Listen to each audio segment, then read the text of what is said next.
Hi, everybody. Welcome to the show. Okay, we are live with Tuesday Night Fistivities. How you doing? KB here with you. It is Tuesday, May 24th. It is the Tuesday before Memorial Day weekend. And so on the show today, we are going to get into some Memorial Day stuff. We'll talk about some things that are currently in the news. I'm going to give you the rundown in just a second, but we'll give a couple people a couple minutes to join us here. So here's the thing with Urijah as our guest. I was speaking with him yesterday, and he's like, "Yeah, I think I can do it. I might, have my kids and be distracted." I'm like, "Cool, it's fine, whatever." So I think he's stopping by. I think he's stopping by. But for sure, we're going to have Renato Laranja. Our boy Max Payne Griff always has the invite as well. Okay, so listen, folks, how about that? How about that intro, though? For those of you who don't know, we were doing this over on Instagram before for the festivities part. Then we were doing the after party here. We decided there was just too many issues over on Instagram. We couldn't do it the way we wanted to do it. And we brought the show over here, and it's just so much better. I think already. We've only had one episode over here so far, but last week we had Wonder Boy on, Stephen Wonder Boy Thompson. And if you didn't see that episode, you absolutely have to go back and look at it. We had such a good time with him. We talked about all kinds of stuff, his next opponent, but we also got into all kinds of karate movies. We took a deep dive. It was great. It was actually a lot of fun. So I see here that some of the regulars are here. What up? What up, Tim Klingbeil? What up, Slow DK? What up, Skate or Die? What up, Cortez? What up? Okay. Oh, okay. Okay. So here's what I'm gonna do right now, folks. The thing is I gotta keep the glasses on, I guess, so I can see what I'm doing. But here I want to tell you guys what is on the show for today. Okay, so here's what's on the festivities hit list. We are going to talk about Holm versus Vieta. A lot of people debating that fight and how it went and what they think about it, who they thought won, all that kind of stuff. We are going to get to that. I've got B-roll queued up and all of that. We'll get to some other fights because there was some questionable scoring, I think, in a couple of fights on Saturday. I was there working. There was a few head scratchers. I actually was speaking with the judges after a couple of the fights as well. So we'll get into that. The top 10 Memorial Day releases. So we do want to talk about summer movies, but we are going to talk about the top 10 movies that have actually, like the top 10 openings. And we'll go through some of those and get your feelings on them. And then, of course, that means we're going to end up talking about Top Gun Maverick. Because I don't know about you, pretty excited to see it. In all its cheesy glory. Speaking of cheese, we're also going to get into barbecue do's and don'ts because I feel like a lot of you don't understand what qualifies as mac and cheese and what doesn't, and what you're allowed to put in your mac and cheese and what you can't. So we're going to get into that.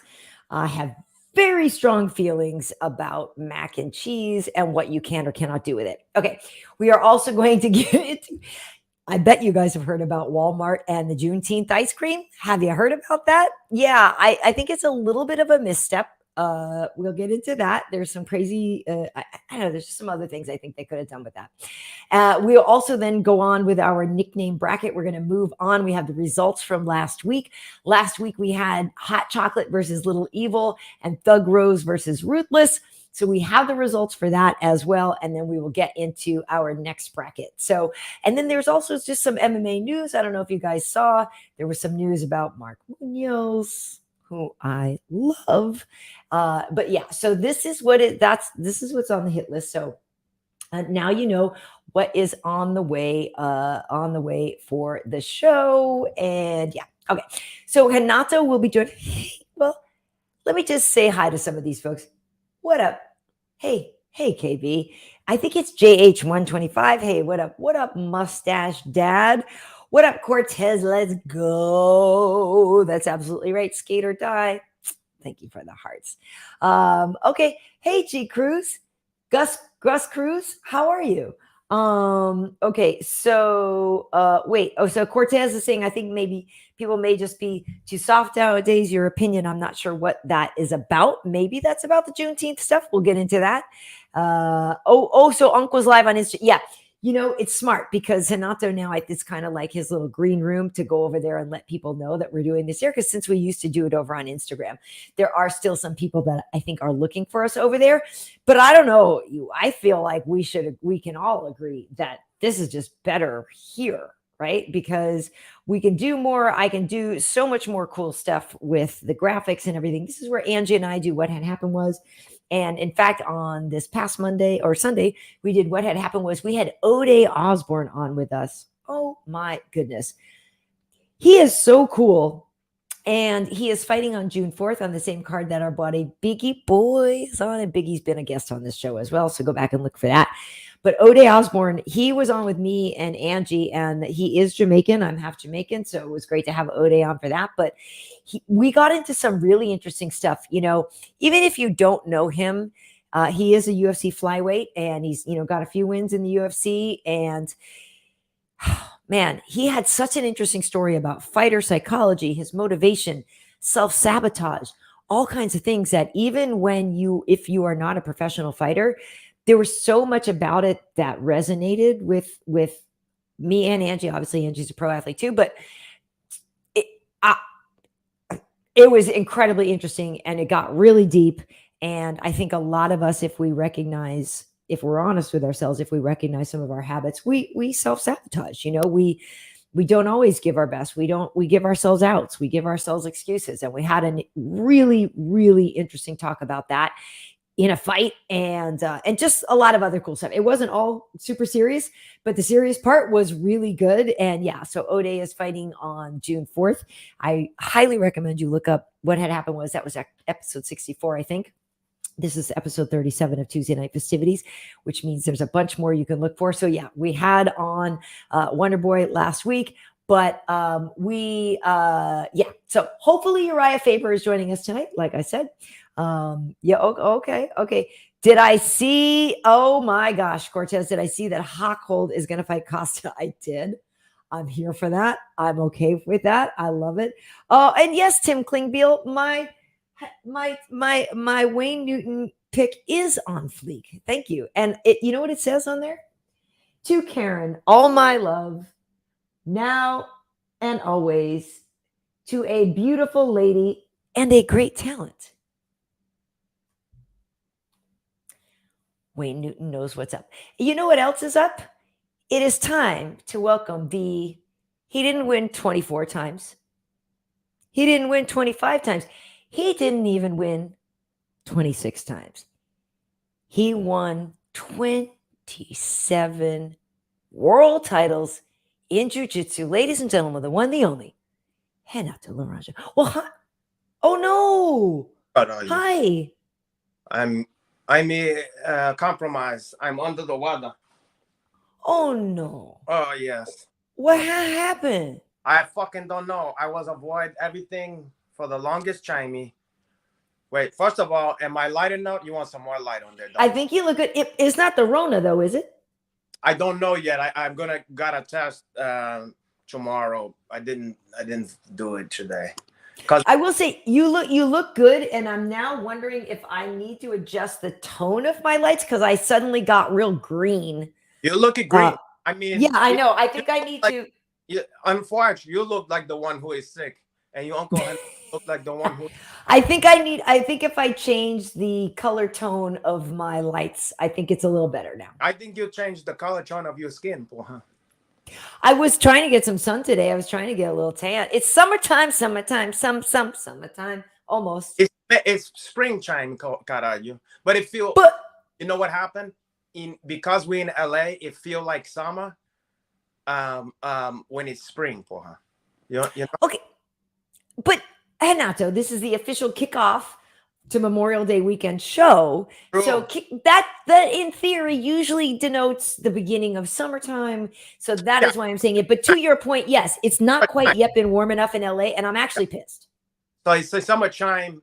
Yeah, for sure. This is like the chime of summer. It is. But what's wrong with baby? Baby, are you okay? You feel Well, what hurts? well, because I'm hopped up on all kinds of shit right now, like Theraflu, um, um, um, what's the other one? Ibuprofen. I just took all that shit because if I didn't, I would be like this. You know what I'm saying? Where you have the ache and all that. So I'm like not Rapunzel. I'm like a Cinderella. Like I'm gonna turn into a pumpkin in a couple hours here, you know. Okay. But for Okay. you know, I'm able to. I'm not even suffering right now because the drugs is take hold, you know. But I have a little bit of you know, you can tell the timbre of my beautiful voice is a little different here. We can now. Your setup is, yeah, you're far away and I'm giant here right now. But the thing is I have to be sort of closer to the computer because I need to, you know, like queue up our videos and things like that. So I can't be that far away. But you're Okay. looking good. You know, my spirit is so big and giant that people it's come across that I'm almost big. Okay. Hey, look at Ryan is congratulating you already. Never mind that, Ryan. Oh my God, and right on cue. What? You hiccuped for a second. Ain't that a bitch? Well, never mind what I was gonna say. Dustin Freeman say you're on that tussin, yo. I didn't get some chassin, but I should get that one. Fuck. I forgot to get the Hobachas.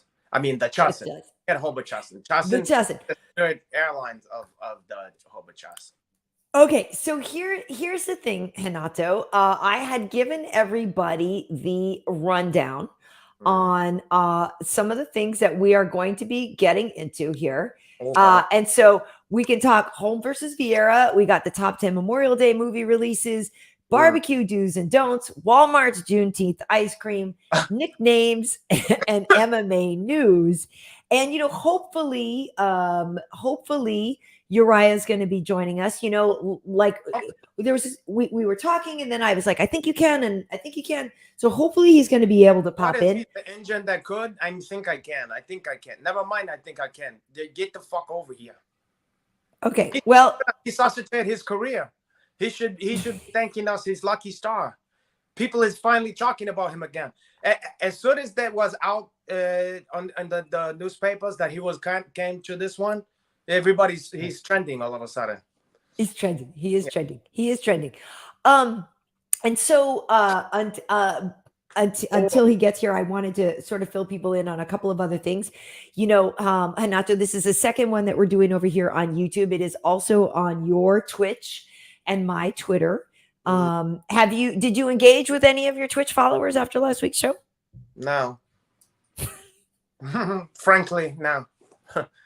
I don't engage. At least you're honest. I don't. Oh. No, come on. I'm not fucking dying or nothing. I'm engaged. I don't engage with Twitch. I don't engage with Twitch. Twitch engage with me. Like a John Hamball. I don't negotiate with Twitch. No, something like that. But Twitch, for what I hear, and if anybody is on Twitch and they're watching this right now, please chime in. From what I hear, because Angie and I do, what had happened was also over on Twitch. From what I hear, there's actually an audience hungry for MMA over there. Here's the problem. Angela is like one of those manga video game playing chicks. She likes the game, yeah. So she's into that. So she's garner a following with that shit. I've never been on that one, you know. So I don't even have any fucking I don't know how many. I got a handful of fucking followers on there. So right, but why do you have the channel if you don't? Because I was during the lockdown, a lot of crazy stuff's happening. I was like Robinson Crusoe. I was trying to find a way to make some extra fucking money. And I was like, I saw some fucking dorks that I know was making all kind of money on there. I said, listen, never mind these guys. I want to wet my beak a little. And then this leads to that and the other thing. And I made some money with some other stuffs. And I said, never mind Twitch. But now I came back. Okay, well, I will be starting a Twitch the day I get a PS5. I'll give you 5. Huh? No, I'll give you. I need more than. Huh? What?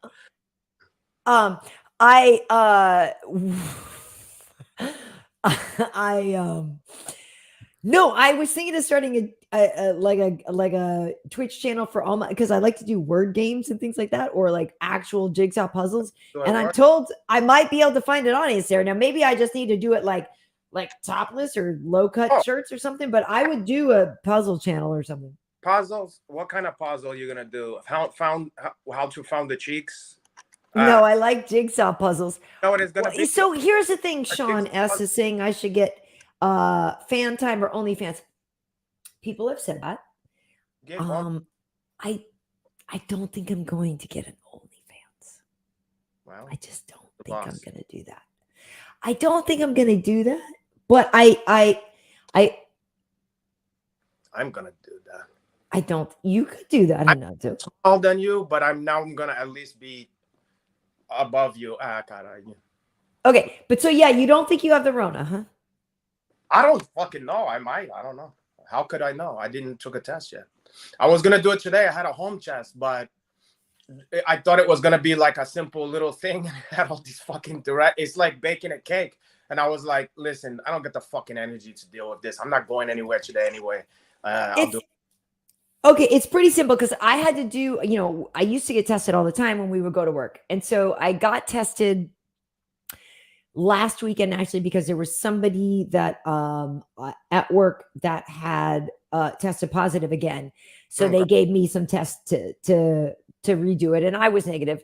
But yeah, it was a little thing and there was a little thing and it was like, you have the thing and then you got to swab 5 seconds or 15 seconds in each nose. Then you got to put the thing in the little tube. Then you got to swirl the tube with some Yeah. water. Then you got to drop the tube into the thing. And then you got to wait. But it wasn't that. Don't do this and don't do that and all this shit. And I was like, you know what? It was giving me a fucking headache. I was already like, ugh. And I was like, fuck. And I go, it's not going to help my morale for the show if I found out that I got fucking Covino anyway. I'll wait till after the show. Can you taste things? Could you taste your last night? No. Oh, I wouldn't subject somebody to that one. The HIV that I gave that one is quite is enough. Dude, that's so not even funny. Now it is. No.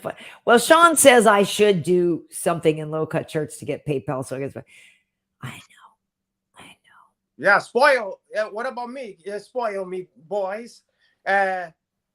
Hey, what's like one of those Betty Boop or whatever? Hey, boys, come up and see me sometimes. Come up and see me sometime. Hey, boys, I want to be spoiled. Who God are you? I want to do a wish list of all the kind of shit I want you guys to buy for me. Oh, boy. Yeah. Hey, so were you doing a green room? I was actually just thinking now I should do a story. Were you in the green room before? Yeah, but not too long. I was in there like maybe 8 minutes, 9-10 minutes, something like that. But I'll tell you, you know what I am for the people who want to put money, in my thing? I'm a sugar. Yeah. I'm doing a story now. Yes. Never mind that. I'm telling you a fucking heel story. I am yes, here. I want to hear it. I'm a sugar baby. You know, I'm looking for the one to pay for me and to spoil me. Yes. I'm right. I would imagine you would get spoiled. I would think girls would actually want to spoil you. And that's what I'm going to have a half of my actual letter. I deserve that. Okay, so I'm telling everybody we're live and I'm gonna put the link out. Okay, so Renato, I feel like the first thing we should probably do, because I think a lot of people have a lot of feelings about this, is talk about the fights that just happened this past weekend. Let me just do this little link here. You know, some of the key ones I didn't. Oh wait, you broke up. You broke up a little bit again. Nice. There you are. Am I back? Yeah. So you said you didn't get to see everything? Yeah, some of them I saw, but I missed a couple of the key ones. However, I researched the ones and found out what happened. You know, so I do have like other people's opinion on it, but a couple of them I made sure I saw the ones of the people that I'm like friends with. God, you know. So in that means who? Well, Chase Hooper, he's like a little Laranjino that I've seen come up from, you know, from many years of being a little guy, you know, and he's still a little guy, but he's coming up, you know. He Well, gets strong and strong. he did great. He did great. I mean, and Chase, you know, it's funny because a lot of people I know, they think he's like Ben Askren's son and Sugar Sean's little brother or whatever. But yeah. Oh, he could be Kenny G's son for all I know, boy, huh? But I tell you, you know what was funny about that fight to me? What? It almost looked to me like he's so nice. He don't want to hurt the. You know how he did? It felt like he didn't really want to punch the guy. You think? No, I mean when they was on the ground. Oh, okay. When he had him in bad position, it was almost like it was like sparring. Like he wasn't putting all the mustard on those, you know? Yeah. You know what I'm talking about? Like I do. He's still okay submitting you, but he don't feel good about just like bashing somebody's brains in, you know? Yeah, no, there are some people who really want to hurt somebody. Yeah. Like Sean Strickland to me is an example of somebody who's looking to hurt somebody. Yeah, he's the polar opposite of Sean Strickland. Yeah. Exactly. Where exactly. I don't mind doing certain stuff to people, but you know what I hate doing to people? I fucking can't stand. I am squeamish about breaking somebody's bones. Oh, really? I'm squeamish about that. That's one problem with my killer instinct. Boy, I mean, so you wouldn't be Nogueira? You wouldn't keep going? Like you wouldn't be Frank Mir against Nogueira? Yeah, in that situation, I would do it because it's like it's the pinnacle, you know. But if it's in a, like, for instance, if it's a class situation, you know, yeah, sparring, training, whatever, I'm the type where if a guy's too macho to chap at that point, and I know it's about to break, I'll just let it go, and I'll even go so far as to let him think he got out, just so that I can save him from himself, boy. You know? I got it. Same with me. If you're gonna blow someone's knee out, like I've stopped so many electric chair, because I have a couple detail about the electric chair, which I don't know if you know about it. It looked like a pro wrestling move. It looked like it's kind of like you splitting them. It's too hard to explain, but the people out there who know what is that move know what it is, and it's something that kind of. Two things can happen. You can either snap your fucking groin, like snap that one, or you can, not your dick, but your groin, you know? Well, caray. No, it's two different things. Groin, you know, they call the groin, or you get kicked in the groin. It's not really the groin. It's just not It's different, yeah. Or you're going to explode your fucking knee. So one or the other going to have at some point, and it go from 0 to 60. So people think they're fine until it's not, you know? So a lot of times I check in with them. I go, hey, you're good? And they're like, yeah. And then I start a little bit. And then when I feel that thing is going to break like a fucking wishbone, I just turn it into a pass. And I just say, because I know no matter what that guy thinks for the rest of his life, I know that not only would I have beaten him, but I put him in the fucking hospital, you know? Right. So, you know, you learn that over time, because if you put somebody in the hospital, which I did by accident before, and have to see them come back to class like on crutches and only be able to watch and stuff, you feel so guilty that you never do that again, you know? Unless it's a piece of shit human being, but you know. No, yeah, I would imagine that I wouldn't enjoy hurting somebody knowing, knowing I was or whatever. Like I don't think I would like that. Wait, Hanato, we have somebody here who might actually want to challenge you. Eddie Rodriguez with a $5 donation. It's a blue belt. I want to take this clown, Karyn. What's his name? His name is Hanato over here. Bad boy. It's Hanato. So he wanted a blue belt, huh? Well, I don't even know what to say. I mean. Okay. Hey, listen, this is one that we should talk about, because when Bear Jew dislocated Jamal Hill's arm, that was kind of crazy. So Cortez, I was there in Phoenix for that one. Paul Craig is actually a friend of mine. And that fight was, it was tough, right? Because Jamal has great hands. He's a knockout artist. So it was definitely a striker versus grappler thing. And Jamal going into that fight was actually pretty cocky. And Paul was like, okay. and I was true, to be honest. Say again? You broke up. He was gonna lose too. Oh, you're kind of frozen. I'm sorry. I didn't hear what you said. I didn't hear what you said, but I think you said you thought Paul Craig was going to lose as well. Yeah. Yeah. Yeah, because Jamal has great hands. Yeah, and he just looked like he just looked like a killer, you know. He looked like he was maybe on his way to being a championships material, you know. And like as good as Paul. What, I'm fucked up again? No.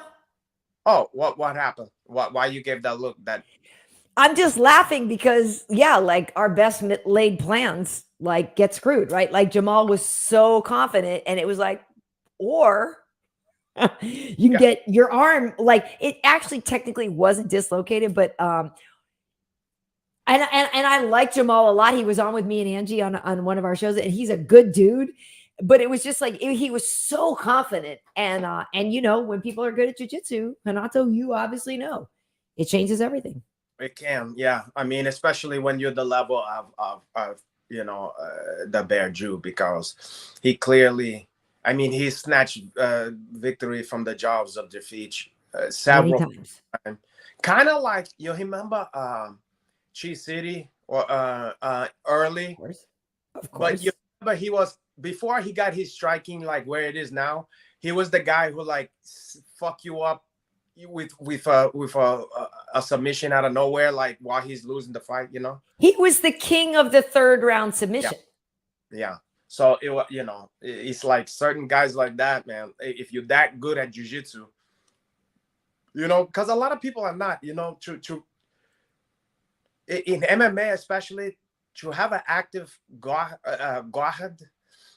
is very difficult, very, very fucking difficult. I mean, he's the amount of sweat, blood, sweat, cheers. Also, when that fucking, you know, mandatory fucking Vaseline that's on there, when that started melting, you mix that with blood, sweat. Yeah. It's like you're fighting a grease pig, you know. So even your best technique sometimes is not gonna be anywhere near effective in there, you know. Right. Oh, 100% agree with you. Okay, so speaking of that, Renato, let's get into this. Let us get into Holly Holm versus Caitlyn Vieta, because a lot of people are debating this scorecards. I was there. I was working this one. I did think Holly won.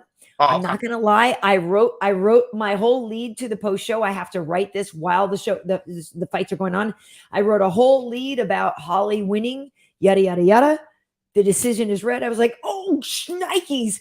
I had not much time to rewrite my intro to the show, to the post show. I did think Holly won, but I do think Caitlyn landed more power. I do think Holly's punches and kicks, while they may have landed, did not have as much sting as maybe they used to, or against Caitlyn. Yeah. But I did actually think Holly won. But at the same time, I can't say, oh my God, worst decision ever. So I didn't watch. Okay, so this is unfortunate. This was one of the main one that I missed, you know. But the situation, when I had a lot of the comments, and I saw a video where this one guy, I forgot the guy's name, but he broke down why he think Caitlyn won. Caitlyn won, and the reason why he was showing, he was breaking down, he said that it hinged on the third round. That's what he was saying. It was, exactly. Well, that's the whole thing, because basically I didn't queue up the scorecard, but basically what happened was that Holly got 1 and 5, and Caitlyn got 2 and 4, and so 3 was the one that was up for debate. Yeah. So, because at the end of 2, Caitlyn almost choked Holly out. Right, it was real close. Yeah. She almost tapped. It was very close. So round 3 is the one that is up for debate. You know, and like I said, Caitlyn has more power. Caitlyn definitely did more damage at the end of the fight. When you looked at the 2 women, it was very clear that Caitlyn damaged Holly more. But the stats, the punch count, the significant strikes landed, like all of the actual numbers favor Holly. Yeah, so at that point, you can't complain either way, because at that point, it just because it's not an exact science when it comes to the judges in terms of how they value, some people value octagon control. Some people value volume of strikes. Some people value damage. Some people value power, whatever the fuck is that one. This guy that I watched the video, his theory, he was breaking down each exchange, and what he was saying was that if you can see, almost like he didn't say this, but it made me think of this. You ever play Street Fighter? Of course. You know how you could do one kick where it's like you just kind of like you hit them like with like you hit them in the bottom of the ankle or whatever with a little kick there.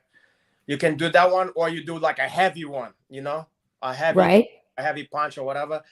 He was showing like the difference in the power of the significance of the strikes that Vieta. And that's exactly it. Because honestly, Misha came on UFC Live with us on Friday, and she was talking about that. And if you saw her after, she posted some stuff too, and she was just like, yeah, Caitlyn's a big girl. She's a big, strong girl. She's faster than you think. She's a lot of things that she's maybe not getting credit for. Yeah. And again, in a situation like that, where the fight is that close, where it hinges on one hound, and the hound is not even crazy, like there was no knockdown or whatever. Well, maybe it was there. I don't know. I don't remember. But I don't think either person or either fan base can be upset.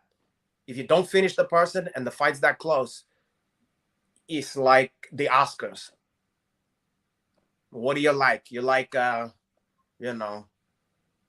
whatever the fuck, Gone with the Wind, or you like, I don't know, Raging Bull, whatever. It's like, it's interpretation at that point. Yeah, it's just tough. I think what a lot of it too is that, right? Like, people know Holly, people love Holly, people don't know Caitlyn, they don't love her yet, right? And so there's so much shared history with Holly, so you're going to defer to her because that's the girl and we know how hard she works. She's in phenomenal shape. She's 40 years old. This is like, she's still running for the title. She's not going to stop anytime soon. She's about to get inducted into the Boxing Hall of Fame. Like, this is a badass B if ever there was one, And so there's so much goodwill and positive sentiment toward Holly that I feel like that really colors a lot of how people feel about her and how they feel about the decision. Yeah, I think exactly right. And then she, not only does she have a lot of fans, but the people that she's associated with, the team that she's associated with, they have a lot of fans, and all her best friends and stuff like that. So, of course, you're gonna look, if your friend don't win, you get upset, and you can make a case for either lady, So I think for anybody to say it's a robbery, I think you out of your mind. I think it's a coin toss at that point, and finish the fucking fight. If I can't. Well, exactly. It was not a robbery. I do want to thank Eddie Rodriguez, to the best analyst in the game. Thank you, Eddie. I appreciate that one. Cute. I thought Eddie was tired of me. No, $20. You think that was for you? Oh, I don't even know. I thought I was going on a chai head. Wasn't that? Oh no, that's the guy that hate my guts. That's the fucking blue belt. Nobody hates you. Earth. So even Cortez saying, they thought Holly won, but it was really close. Yeah. Okay, so here's the thing. So more intelligent judges are needed. 100. I mean, there's no question about that. I'm saying, in the context of judges being pieces of shit, not knowing what the fuck they're doing in general, that's what we're talking about here. I'm not talking about how it should be. I'm saying how it is. Let's go from what it is. And at this point, there's no solid criteria. Okay, hold that thought, Renato, because I want to share something with you, and I want to get um our everybody's opinion on this one, because literally after this fight, after our homie Eric Anders, Mr. Light-skinned Eric Anders, who has been a guest on the show. People should look up that episode. We had a lot of fun with Eric. He's a real cool guy. Yeah, he's a real cool guy. We had a lot of fun with him talking about Jerry curls and like old, like Lisa music and stuff like that. But anyway. Well, okay. I have a go ahead of that fight, by the way. Go ahead. What'd you say? Well, and it involved another guest of the show talking about him, which was Gene Chalmers. You know how he'd like to chime in there during the fight? On the broadcast, yep. He said that Eric Anders, he says, as this fight go on, he's going to look more and more like El DeBarge. And that had me on the fucking floor. And as far as I'm concerned, the comment of the night was Gene Chalmers. And because he was the recipient, because it was about Eric, I feel like he won the whole evening for her. Okay, so here's that's a great comment. That's a very funny comment. I thought Eric won. I'm not being biased. I admit to a bias because he's our friend. Yes. But I thought he won. I was aware of that too, because of course I wanted him to win so bad. This was another one that I felt could have, could have gone either fucking way, I thought he won. And here, obviously, these highlights, because Jin Young Park did win, these highlights are sort of favoring him right now and showing what he did. Okay, so here's the thing. As the fight was going on, I was talking to Sean Shelby. We were standing there, and I was like, bro, I thought the odds makers got this wrong because they had Jin Young Park as a big favorite, and Eric was an underdog on the pre-show and all this stuff. We were like, they got it crazy. Like, Eric's gonna knock this fool out. And I know Eric's been down with Triple C. He's been down at Fight Ready. He's been working on things with Eddie Cha and all kinds of stuff. So, watching this fight, I thought Eric won. I thought he dictated more of the action. I thought that Jin Young Park, while he did land things, I thought he was more reactive. I thought that Eric was dictating more. I thought that he landed more things and that he was controlling where the fight played out, and that Jin Young Park was reacting more. Yeah, so after the fight, I spoke, actually, the judges.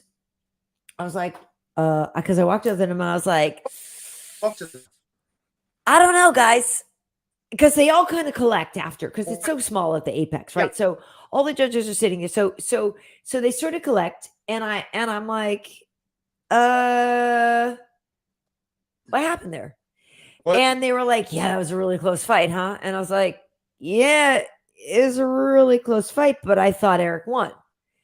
Yeah. And, two of them are like, or whatever. And one of them was like, because it was a split decision, right? I think it was a split decision. Yeah. So. Well, I can't even remember now. Well, so they say to me, they're like, well, why do you think he won? And I said, the reasons I just said, dictating, more landed, more power, whatever, blah, blah, blah. And they were like, yeah, good point. But like, he lost.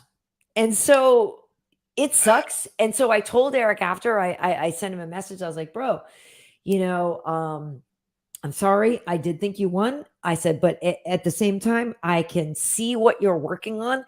It's not unlike Angie in her fight with Vieta a couple of weeks ago. I was like, I see what you're working on. I see that you're getting better, because Eric was doing different things. He was mixing stuff up. He was feinting for the takedown. He was doing a lot of things that we hadn't seen before. And I do see him at Fight Ready getting better. Yeah. And so maybe there was a part of me that was watching him fight going, I can see him thinking. So the stuff isn't like, it's not automatic yet, but I thought he won. Yeah, I mean, obviously I was hooting for him to win, and I was, waiting to hear his name, but I wasn't sure at all. I mean, I was like, go fig, I'm telling you, if you don't finish somebody in the UFC, it's almost a fucking, I don't know what it is, a coin toss. Yeah. Because we've seen it in less close fights. We've seen it in things that look like a blowout. We've seen bad decision, So Yeah. I'm never surprised. So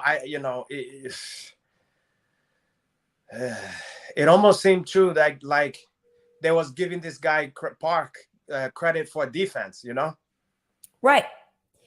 Well, so my point by saying that I was there with Sean Shelby, I was like, "Hey, Sean, hey, yeah, I think the odds makers got it wrong." And he goes, "Here's the thing.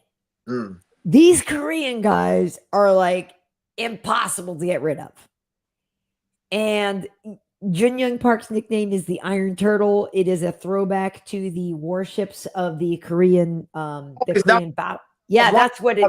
I thought it was good. I like that. I was like, oh, that sounds like some shit from an old kung fu movie or some shit. Yeah, no, it's a super. I'm down with the nickname for sure, and that's what I'm saying. I don't want to sound like I don't like Jun Young Park because it's not about him. Yeah. But yeah, so Sean was like, yeah, I don't know. These Korean kids, they're impossible to get rid of, and they just keep going. And as I'm watching the fight, I was like, son of a gun, Sean's right. Yeah. Yeah, it was hard. I mean, look, I don't even want to go too much into it because, like I said, I mean, you can't be surprised that Eric didn't get the win. I mean, Yeah, okay. Oh, Eddie Rodriguez for another $5 says he apologizes for being just your legend. Glad bygone to be, a bridge under the troubled water. Well, and Lord of the Pies is saying that the striking sets favor Jin Young Park, that he beat him every round. But see, and Lord of the Pies said Eric was pushing forward, but maybe not as effective. And yeah, Eric should have won, and your boy should be in the nickname. Oh, I know. We'll get to the nickname bracket because I'm not gonna lie, Renato. I think you might be a little sad about some of the results from last week. Well, whatever. I was. I'm basically dying anyway, so who cares? Oh, I know. I was a little upset by the results, and so, but yeah, we will be getting to. Well, also, fucking chased. How are we gonna look at these people? I don't know. Okay, so there were other great fights on this weekend, but one of the other ones that I think is definitely worth talking about because it involved an Argentinian guy who also knows how to speak Portuguese and a Brazilian guy. This was the co-main event between Santiago Ponzinibbio, my homie who I work with, and Michel Pereira. Oh, what'd you think of this one? Did you see it? You didn't catch this one? No. Okay. It was a very close fight. Another very, very, very close fight. Yeah, I fucked up. I saw the ones that I saw, but I'm in and out of sleeping and fucked up, Okay, whatever. I did think Michelle won. As much, it makes me sad because I work with Santiago and I love me some Santiago Ponzinibbio. Yeah, they're both exciting guys. Both exciting guys, and I really don't have anything against Michel Pereira. No. But you're talking about, am I rooting for the guy I work with or somebody else? You know what I mean? Oh, it depends. So, like some of the people you work with, you want them to lose. There's a couple of people. No, there's nobody. Yeah. There's nobody I work with that I want to lose. Well, there isn't. I'm actually very happy when my guys retire because I get sad when they fight. Look, so here's my thing. I did think that Pereira won, but it was an incredibly close fight. It was back and forth a lot. Ponzinibbio is a freaking dog. Like, you can't get rid of this guy. And the thing about it, and actually, same thing when I was talking to Sean about Eric and Jin Young. we were saying about this fight, what was so interesting is it's kind of like, and this is a little tip of the hat of things we'll get to later with our Memorial Day movies. But to me, it's sort of like Michel Pereira. If you took it the old original Raiders of the Lost Ark, Michel Pereira is the guy that with the knife spinning all kinds of things, and Santiago's is he's Harrison Ford with the gun, right? Santiago is much more direct. He's got a great jab. He's like straight right, all this stuff. He's much more sort of meat and potatoes. Michel Pereira throws cartwheel kicks and blah blah blah blah blah. But Santiago's a dog, and you can't get rid of him. It was fight of the night. We kind of knew it was going to be. I think the right guy won, but I'm sad. Yeah, but in this case, it was less like the one Haters of the Lost Ark, and it's more like what's the other one? The second one, fucking the Temple of Doom, and Pereira is fucking Kali Ma. And what's his name? He's like, he's looking for when he's under the trance of Kali Ma. You broke up a little. I didn't hear you. What'd you say? The movie breaks up, I guess. Say again? When a movie breaks up. I know. I think that's it. I think you need to just say static. Hi, blah, blah, blah. Yeah. Did it break up? No, you're static. Okay, there you are. Hi. Oh, God. I guess I can't move very much, which suits me fine. I know. I don't need to move. You're sick anyway, right? But Kali Ma, anyway, never mind. Who cares? Yeah. Great. Pereira won. Which fights did you see? Did you see any main card fights?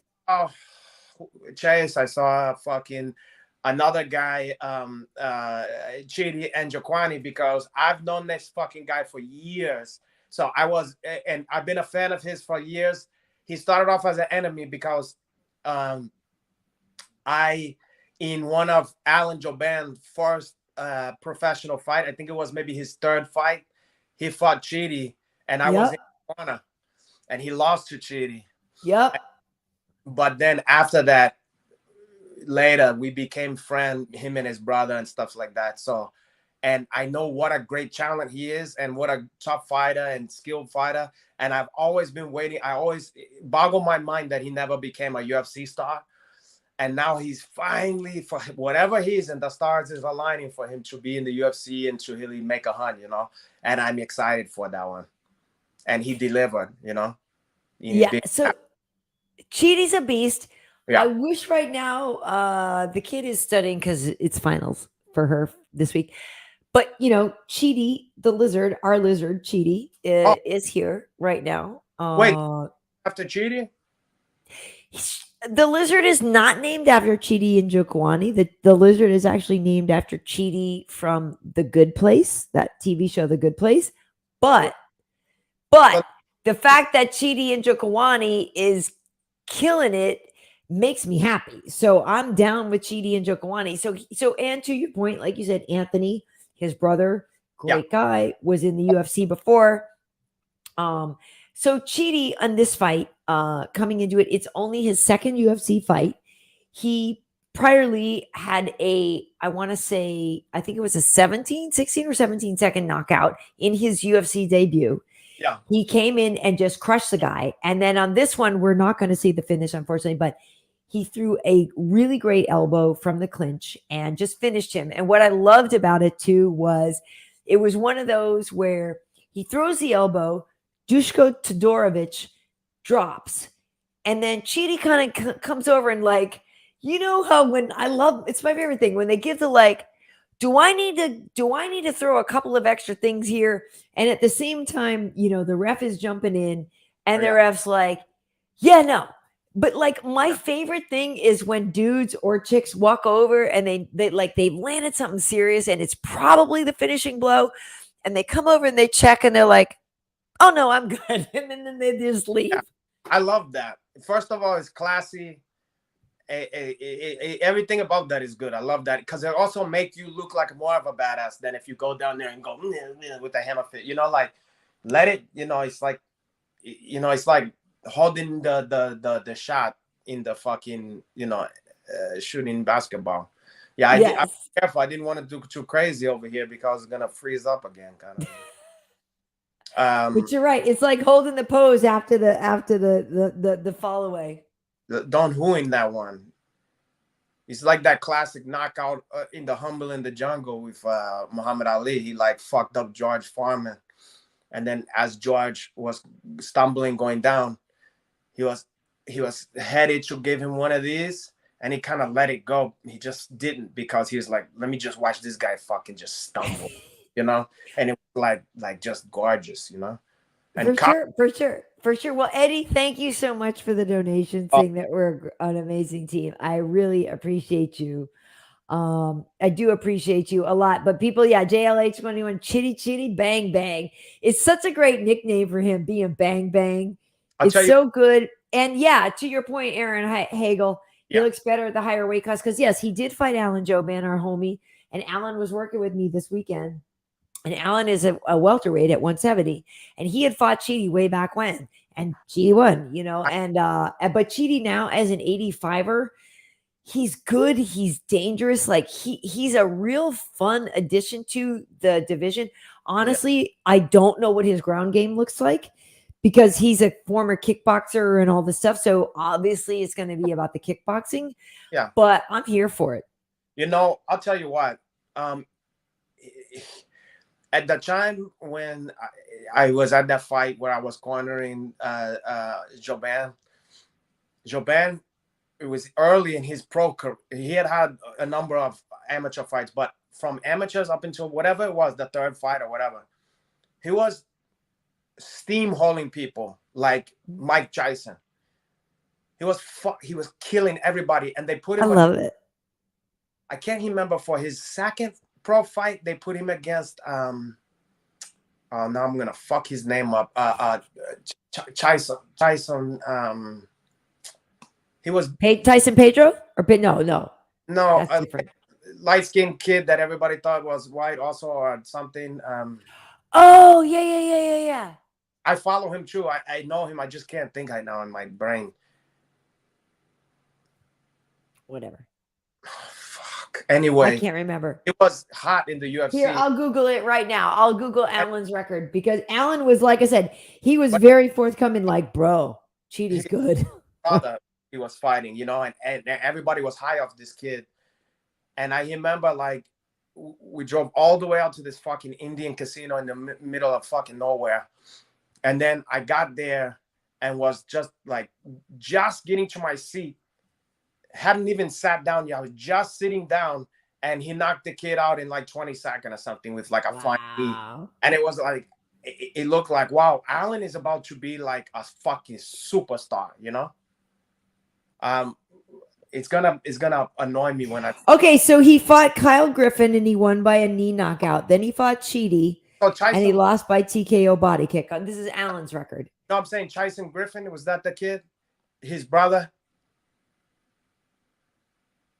Wait, so Tyson fought Chidi? No. There's a fighter named Tyson Griffin now. Or Griffin is whoever his older brother was in the fucking UFC. Who did they fight? Oh, I do know who you're talking about. Wait. But tell me, did this person fight Alan or Chidi? He fought neither of them. The one whose name is Griffin, his older brother was at the time a name in the UFC. It is Griffin. I know who you're talking about. Okay, so Alan was fighting this guy, this more famous guy's younger brother, and everybody was high. Who is this? Tim Klingbeil saying Kyle Griffin? Yeah, okay, Tyson. I was correct. It's Tyson Griffin. Now, okay. People don't, if you're a new fan of the UFC, you don't remember the guy. I mean, you don't know who he is. But there was a I remember the name, but I don't know if I remember that many fights. He was very good in wrestling, and he was very, he had like a knockout power in his hand. And Tyson Lee Griffin here on Wiki. There you go. You don't remember that guy? Anyway, he had a lot of fight. Look at some of his So his record. So he retired How many in fight he 2018. Well, I don't know if he retired, but his last fight was 2018 at URCC 34. And then he was in World Series of Fighting before that. His last UFC fight was 137. He lost to Bart Palachevsky. Before that, he beat Manny Gamborian. But then but before that, he lost to Nick Lentz, Gomi, and Evan Dunham, who beats a lot of people. He beat Hermes Franca. He beat RDA. Wow, this dude beat RDA.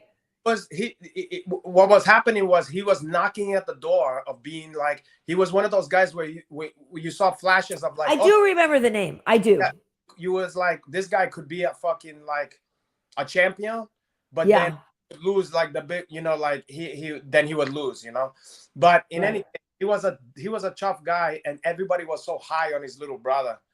And then when Allen did that so quick, like before I even got a chance to fucking sat down good in my seat, I was like, fuck. I was almost pissed off. I was like, I drove all the way out here for this shit,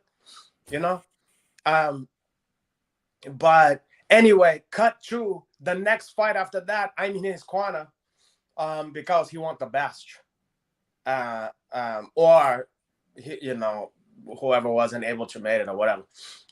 So what the fuck was I about to say? So anyway, Chidi gets in there. I'm watching this fight with Chidi, and Chidi looked so fucking sharp and so fucking ferocious and so dangerous that I remember having the thought, I'm glad it's you in there, Alan, not me. Not me. Like, ugh, like this is no fun, And I remember being kind of shocked because I was like, wow, I did not imagine this, Yeah. It's crazy. Well, what's crazy is, and I'm looking now at Tyson's record, and I'm sure I know I worked a couple of his fights and stuff. I don't think I have any interviews with him and stuff like that, but I do remember Tyson Griffin, that name. And it's so funny because then there's always like Forrest Griffin and this and that, but I remember the Tyson Griffin name for sure. There's a Tyson Chandler. There's a Tyson Chicken farm. Tyson Chicken. That's true. That's true. Okay. So I don't know if there were any other oh wow, it's 8:00. Okay, so fights from the weekend, but we could get into some other stuff now, Renato. So some things I wanted to get into with you. We have the nickname bracket from last week and the results, and we can get into that. We have the top summer movie releases. We have Juneteenth.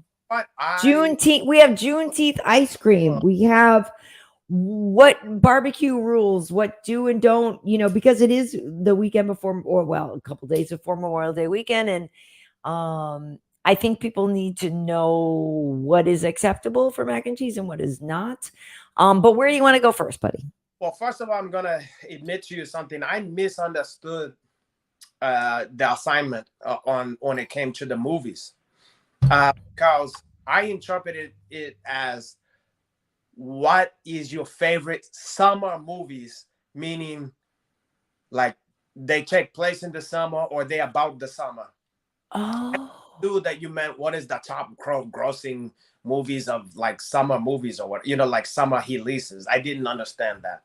Well, we can start with yours and we can get into mine, and if we don't do or don't or whatever, I mean, I only spend hours prepping graphics and things like that, but if we want to talk about, no, I'm just saying, I'm just being honest. I'm kidding, and I'm totally kidding with you. I did, like I said, well, thank you, Eddie Rodriguez. My hair looks amazing. Thank you. It's all natural and it's all mine. Yeah, it is all yours. So just like everything. There's literally, actually, I do color it a little bit. That's Indian. That's the only thing about me that is fake. Otherwise, everything also, on me is what God and my parents gave me. I'll give you. Wait, what was I gonna say? He's treating you like a stripper. He's give you $2 every time. Like he's putting those $2 in your. Okay, before we it is like $2. I know, like I need higher. Yeah, but he's doing it consistently, like you do at the strip club. God, are you? Hey, real quick, we can get into this quick news because this was some news I wanted to do. JH 125 is saying what happened to Mark Munoz. So I don't know if people saw this. Mark has been teaching wrestling at a private school, and apparently, long story short, he didn't know a couple of kids were beefing on the schoolyard. They come to him, he's the wrestling coach. These kids are beefing. Apparently, he doesn't know that they're beefing.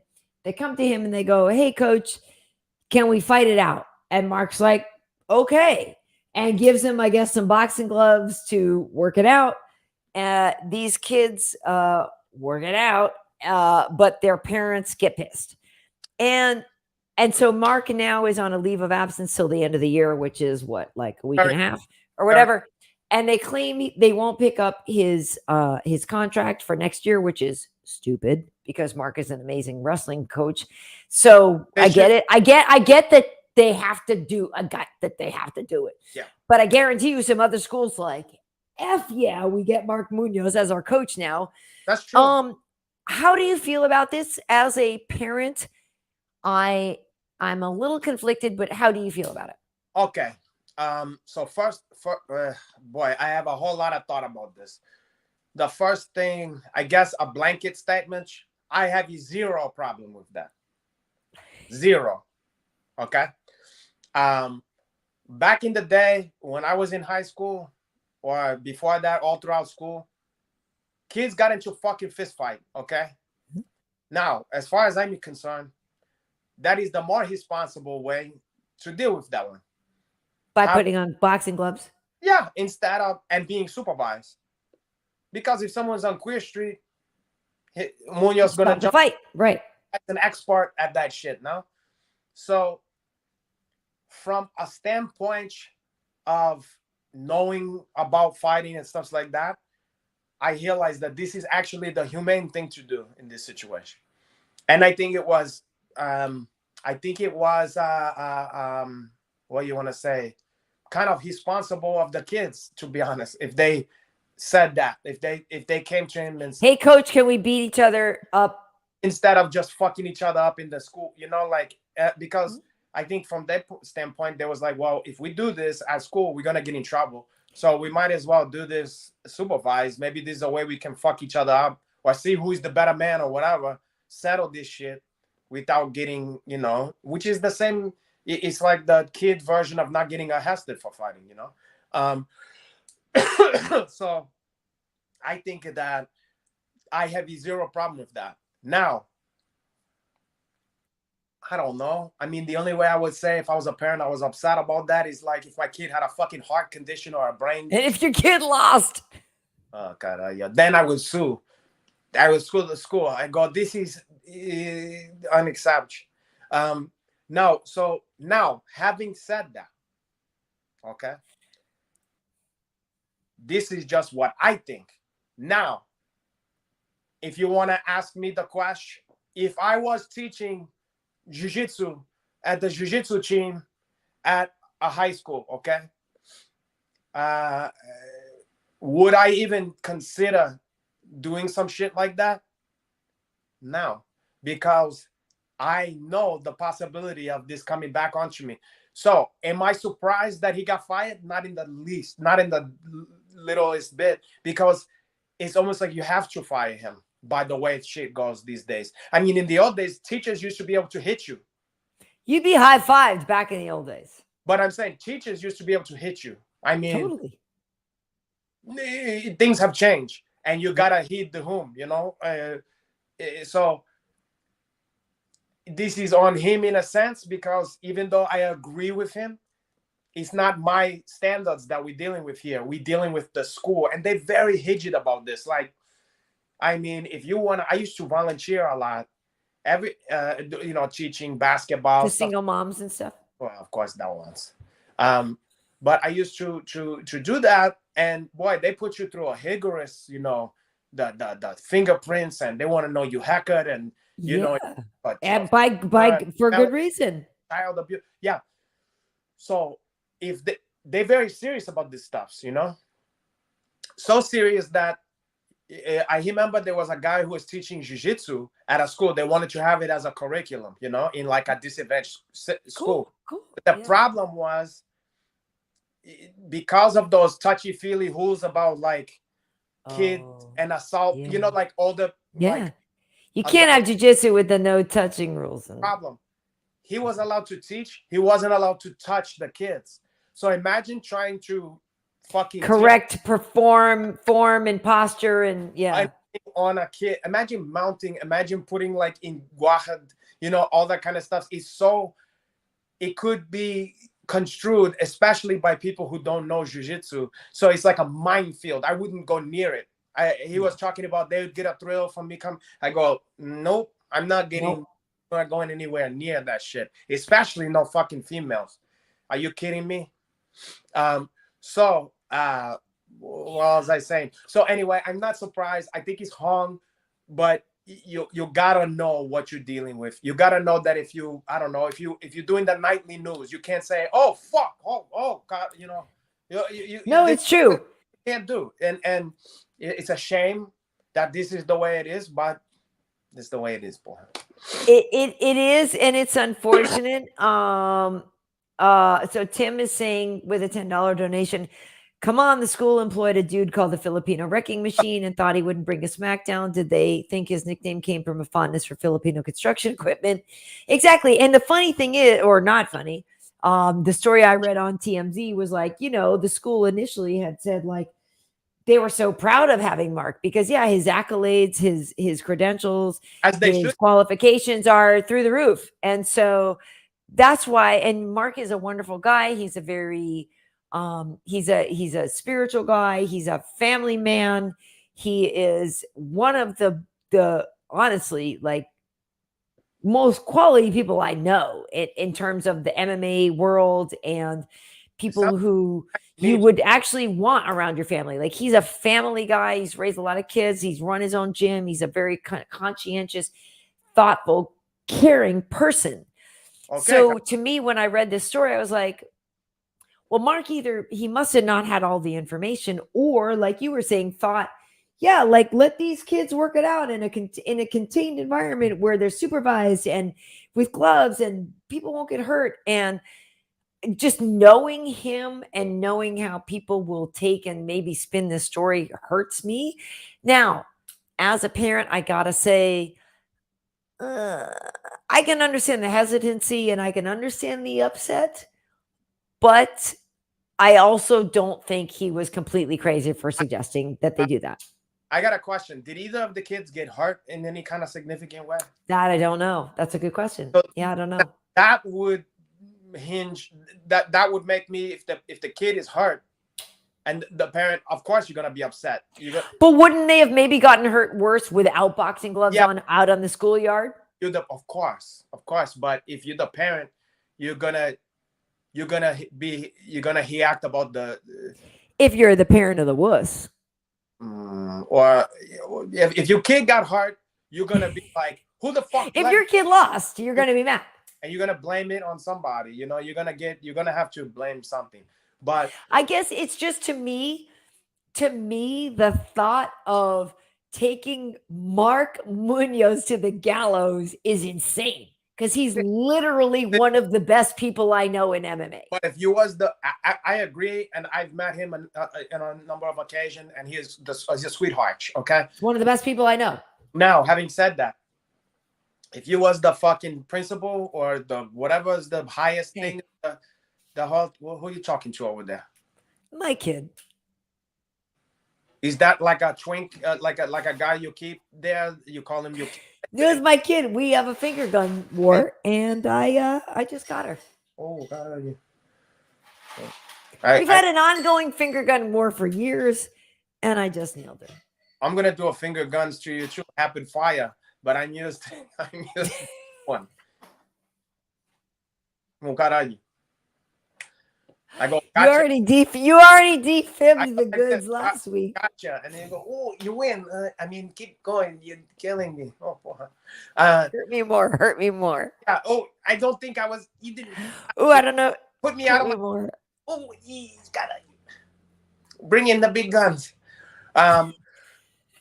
So now, but let me just tell you something. As much as we on the side of the Filipino hacking machine, if we was the fucking principal and the parents was coming down on us about this, you know goddamn well we're gonna fire him. We're gonna go, hey, listen, hacking machine, you gotta Of go. course.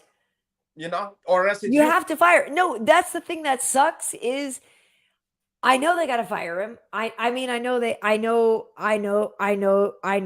to. Like it doesn't even, I'm not surprised by the repercussions. I'm not, whatever. It sucks. Yeah. It is what it is. Mark should expect it. He should know. He's probably like, okay, I get it now in hindsight.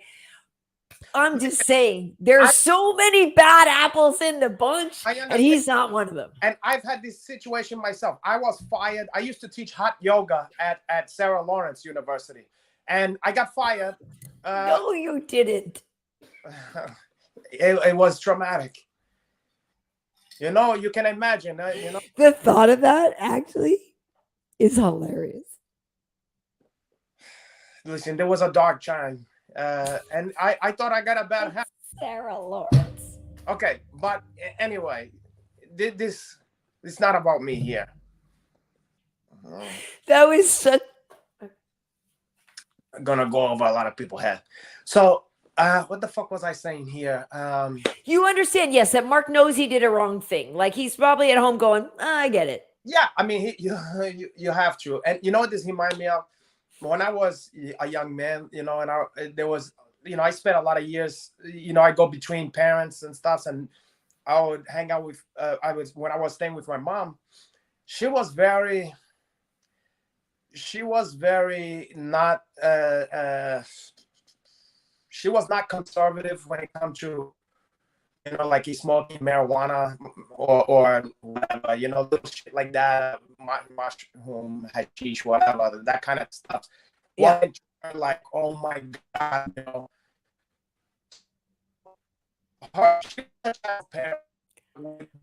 You're breaking up a little, but she wasn't crazy about something. She didn't go to the extreme. You broke up. Am I back? Am I here? Yeah, I can hear you. Oh, but you can't see. Your visual's frozen, but I can hear you. Well, let me came back in, I guess. Yeah, maybe. Let me go come back. You could leave and come back. You can try to leave and come back. Okay, listen, folks. Hey, listen. We will get Eddie. We will get to you in a second. So here's the thing. Well, do we remember what Prime Weidman did to Mark? Yeah, that was bad. That was bad when Mark fought Chris. Hey, for the record, for those who don't know, Chris was a former guest on our show, and for those who don't know, like Chris and Renato actually have a little bit of a checkered history, a little bit of a checkered past. And we did a reconciliation episode with Chris Weidman. So you should look for that. That is, I wish I could remember which episode it was off the top of my head. But we have a really great episode with Chris Weidman that you should definitely check out. So yeah, it's unfortunate. And also, if you're here on my YouTube channel, you can subscribe. I got old footage and these old great interviews with Mark Munoz. I used to film at Rain Training Center all the time. So interviews with people like just way back from, okay, we're not gonna do a software update right now in the middle of the show. But apparently Monterey 12.4 needs to get in here. Okay, so listen. So while we wait for Renato to come back, thank you, Eddie Rodriguez. So we are going to move on and we are going to get to some other stuff. But okay. So no more detention. This is my mom, folks. I don't know if I should say that. Please be nice to her. But yeah, I think they have detentions. I think they have time out. But yeah, a lot of parents nowadays are really litigious. And a lot of people, I think, don't want to admit that their kid is the problem. So I think instead of being, with the kids being what's the word, when maybe they're put in a timeout, maybe they're being reprimanded, maybe they're whatever. I think a lot of kids, or a lot, yeah, I think the kids don't even have anything to say with it, right? I think it's the parents that are all up in arms and litigious and complaining. And not every kid is a winner, not every kid should get a gold star, not every kid is the best in the class. I personally don't love that philosophy that we should give participation trophies.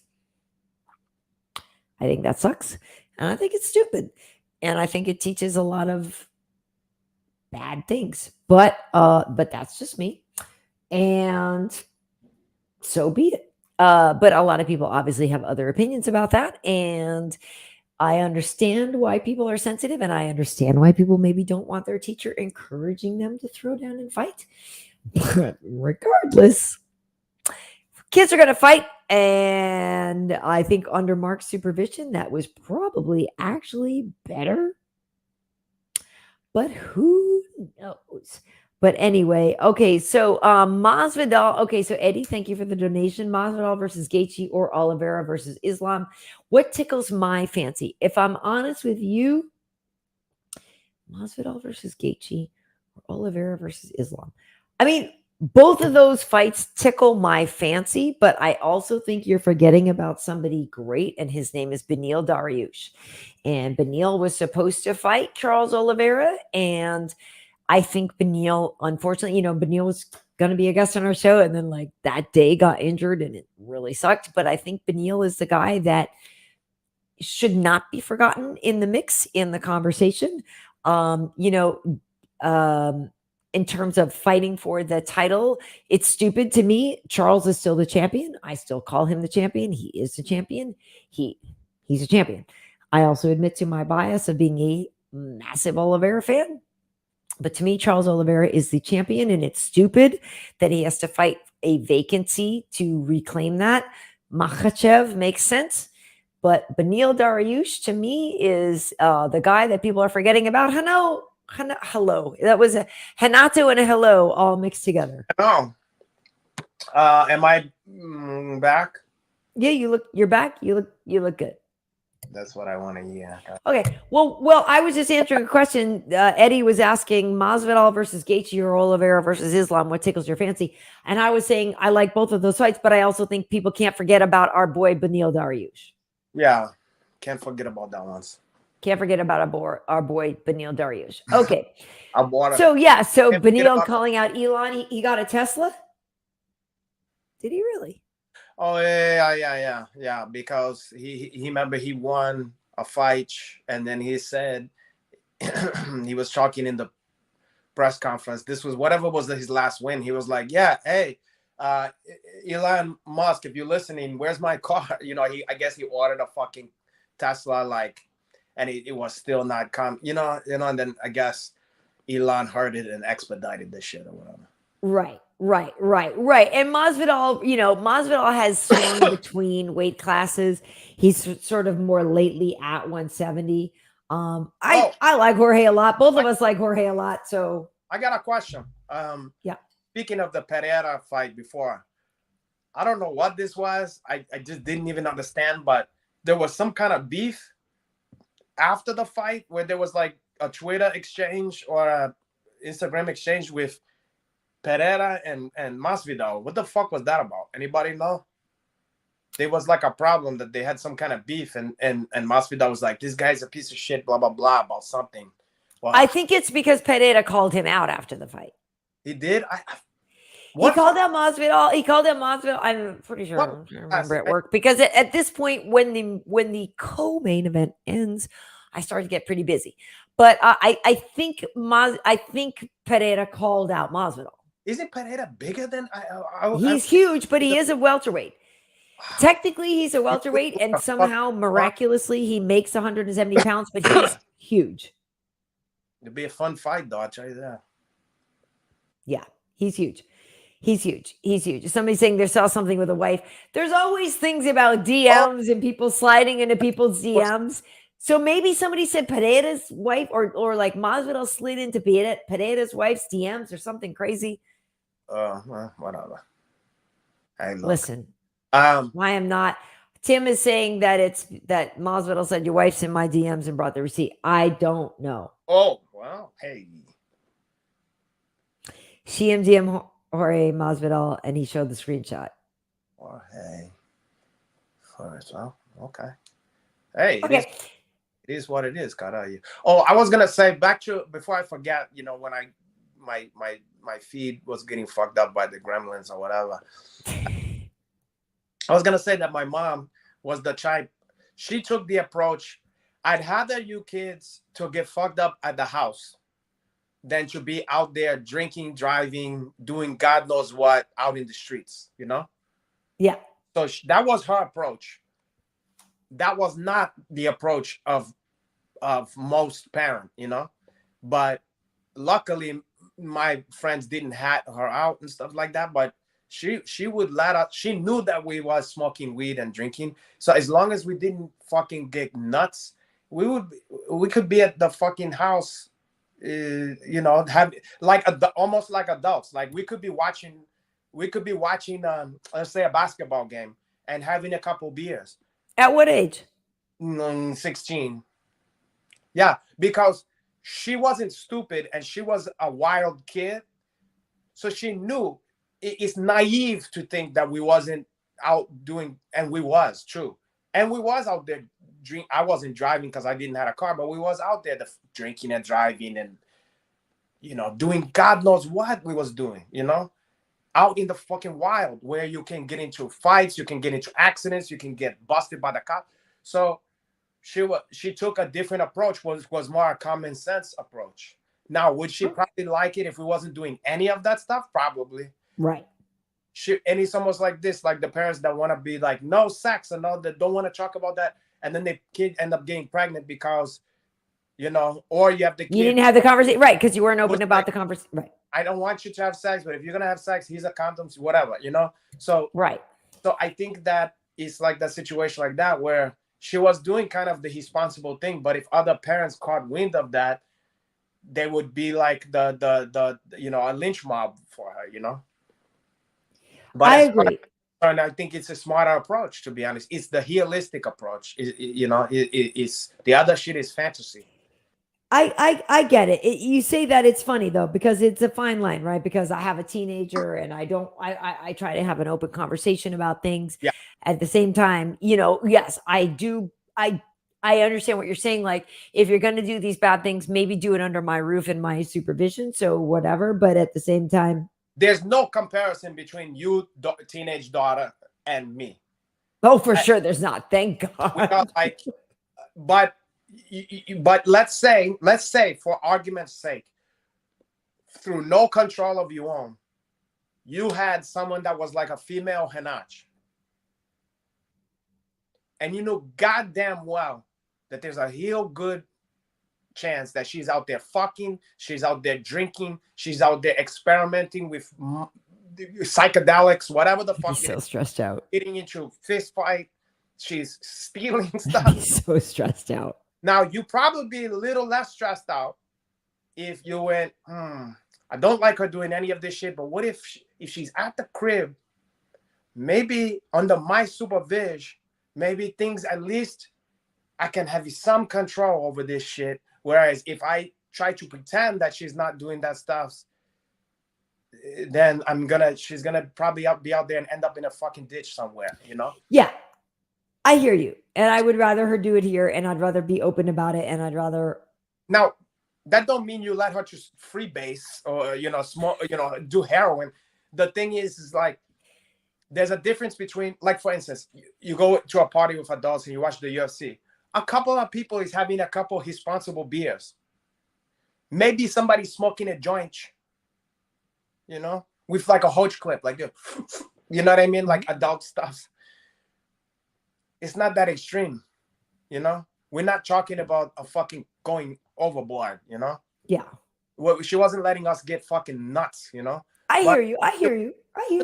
A little bit of fun. And also, you know what? Guess what that make? It make you trust her a little bit more. It's like the cops. You're more apt to tell, well, you're not apt to tell the cops much, but if they're not strict and up your ass about everything, you maybe gonna be more open to them, to telling them the truth about what you're up to. They gain your confidence a little bit more, the parent. If you act like, now nothing, you kind of in a yeah, I'm not trying to pretend this stuff doesn't happen and that it isn't. I'm trying to be realistic about what the world is really bringing. Yeah. It's like for a parent to, or like for anybody to think nobody has a drink before they're 21. I probably most hardcore is drinking before I was 21. Right. Like after we taper off like every year. So, it's like, yeah, I mean, kids do these things. Their hormones is out of fucking control. They're curious about stuff. So it's a long-winded way of saying about the fighting situation. It just seemed like almost a version of that with Mark and the kids. Like, okay, if you're gonna fight each other anyway, don't do it out in the street with your friends. Do it at home with me, Karyn. Right. And keep you safe. Okay. Oh yeah, I agree. Okay, so I want to move on to something because this is going to get us into this whole other thing. But I wanted to give the results of the nickname bracket that we did last week, and I gotta be honest with you, Renato. I think you might be surprised. Hot Chocolate lost to Little Evil, but Thug Rose beat Ruthless. Now, for those who don't know, this is our Festivities nickname showdown. And it is only about the nickname. It is not about the fighter. So as you can see the bracket, and I have another video. I'll show you the bracket a little bit bigger if you want. But last week, we were debating Hot Chocolate, Danny Roberts, who's a former guest of our show, who, by the way, I got to be honest, Renato, I'm a little bit mad. That episode has not gotten as many views. And I'm not sure why, because Danny Roberts was such a cool guest. And we talked so much about Liverpool and England and MMA over there. Like, I'm kind of pissed off that episode doesn't have more views. So people should go look at it. But anyway, Hot Chocolate is a great name. But he lost to Jens Pulver, Little Evil. People think Little Evil is a better nickname. But then when it came down between Thug Rose and Ruthless, people are going with Thug Rose. I agree with them on the Thug Rose. The only thing I can account for the Hot Chocolate's demise is let's be honest. Let's see, how much did Hot Chocolate lose by? It was 62% to 37. Okay. Like he kind of got smoked. What I'm gonna chalk that up to is this is my hypothesis here. Now, of course, I don't, know necessarily, because I don't know the people who is voting. But this person is saying Russian vote tampering, and I might agree. Well, but here, listen to this. Do you happen to know? You probably the kind of person who knows these numbers. Do you know what is the percentage of male versus female people who watch the UFC? It is. I'm gonna be conservative and say 80% male. Okay. Having said that, I'm gonna guess that a good amount of those males is insecure. Okay. I'm gonna bet you that a lot of those guys is gonna have the attitude like, I'm not calling another man Hot Chocolate, that's gay or whatever, some bullshit like that, or might be jealous by like the good-looking guy that's named Hot Chocolate and like, oh fuck that guy, you know what I'm saying? So you're gonna have to be a secure kind of guy to be able to give another guy his flowers about being a good-looking guy and being attractive, being a cocksmith, coxman, whatever. You were able to give him his props because I know that he's not taking any pussy off my table. I'm not worried about that. But on the table, you like it on the table? Well, it can be on the table. It can be a lot of different places. Anywhere in my crib, it can be there. Okay. Sorry about that. That was an annoying noise, me sucking on the last and shit. I'm sorry. I would be annoyed by that too. But hold on. It needs a Ludens. Remember? Yeah. Oh, yeah. He needs a Ludens. He needs a haircut. He needs a haircut. Yeah. Pastanus needs a haircut. Yep. Pasanos likes Buddy. Pasanos likes Buddy. Buddy, that's what it is. That's what Buddy is. Oh, my buddy. Oh, my God. 3 feet high and rising. Album. De So, La Soul. From the soul. Yeah. Black is no gold. No gold. Okay, so the fuck I was saying, we was talking about my brain.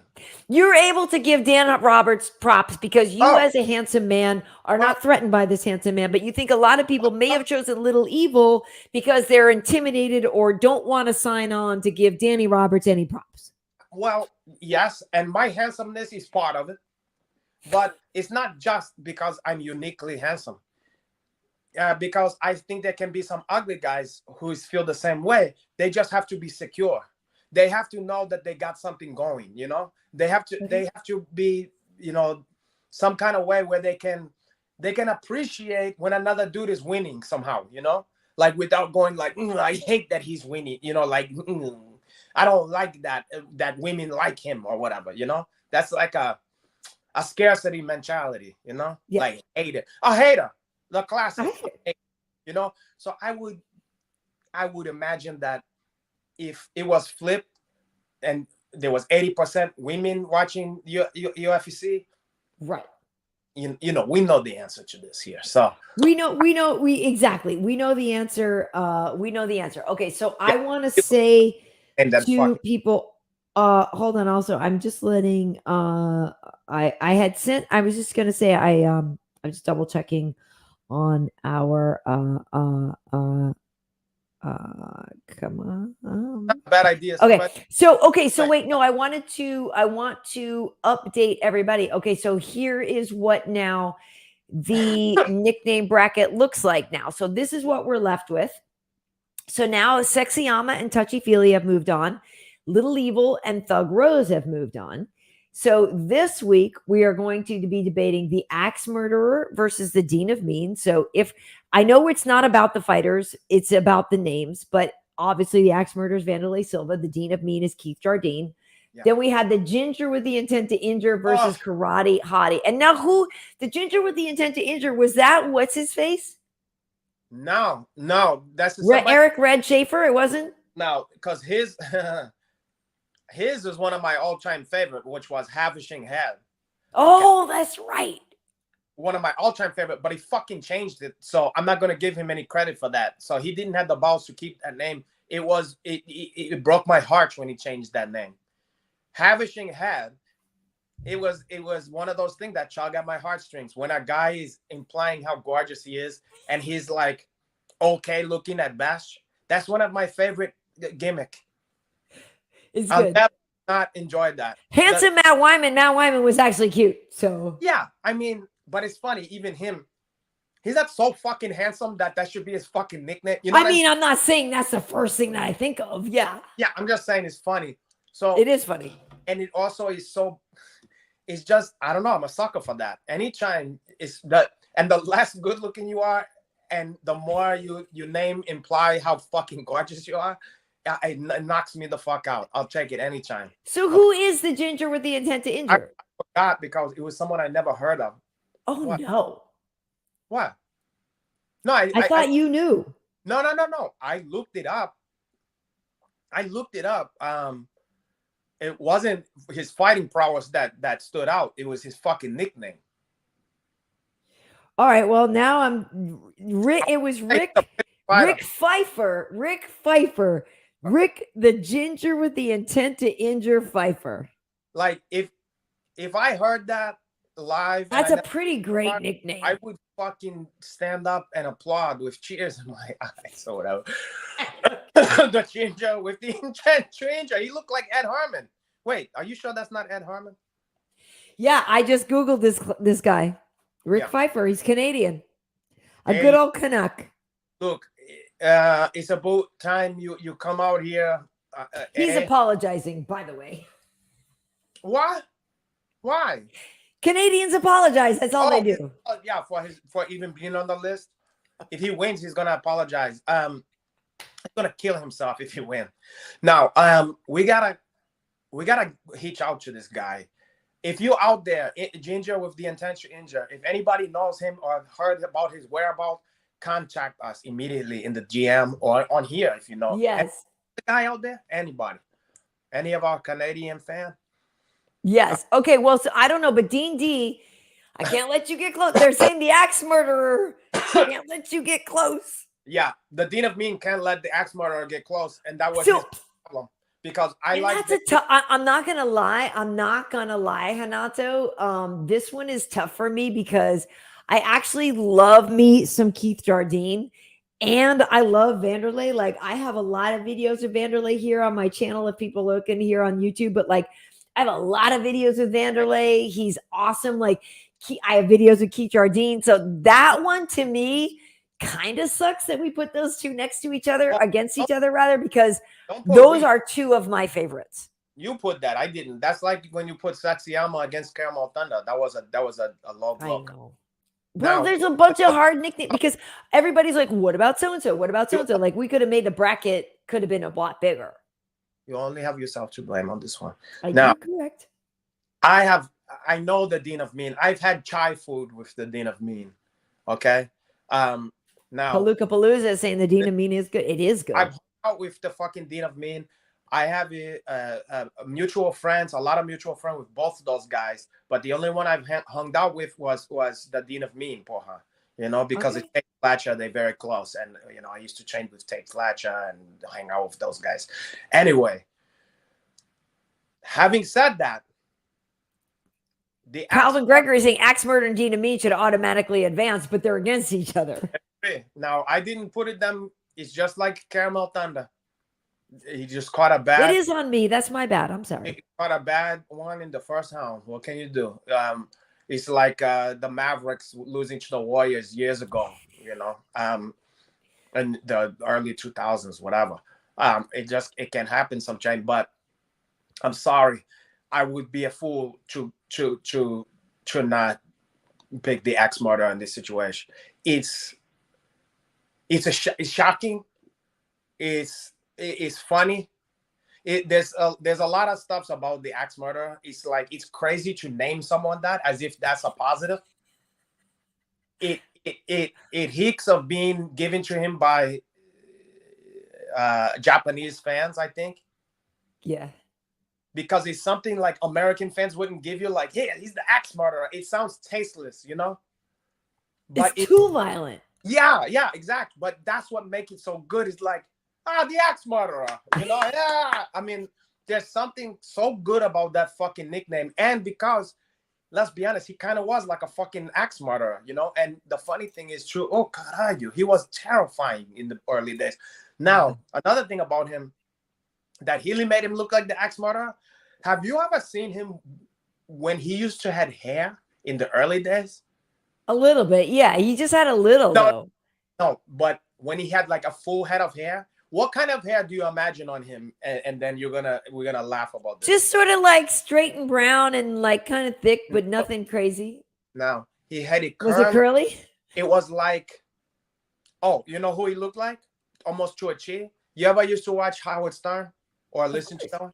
You know who is Baba Booey? Of course I know Baba Booey. He looked like fucking Gary Baba Booey. Horse jackass. He looked like a fluffy. Fluffy. Yeah, he looked like he looked like Brenda like Pumba. I'm not pull up. Well, Vandy's a legit badass. Can you go? I don't even want to fuck with my shit. Can you look up? Oh, you won't be able to post it anyway right now. Right.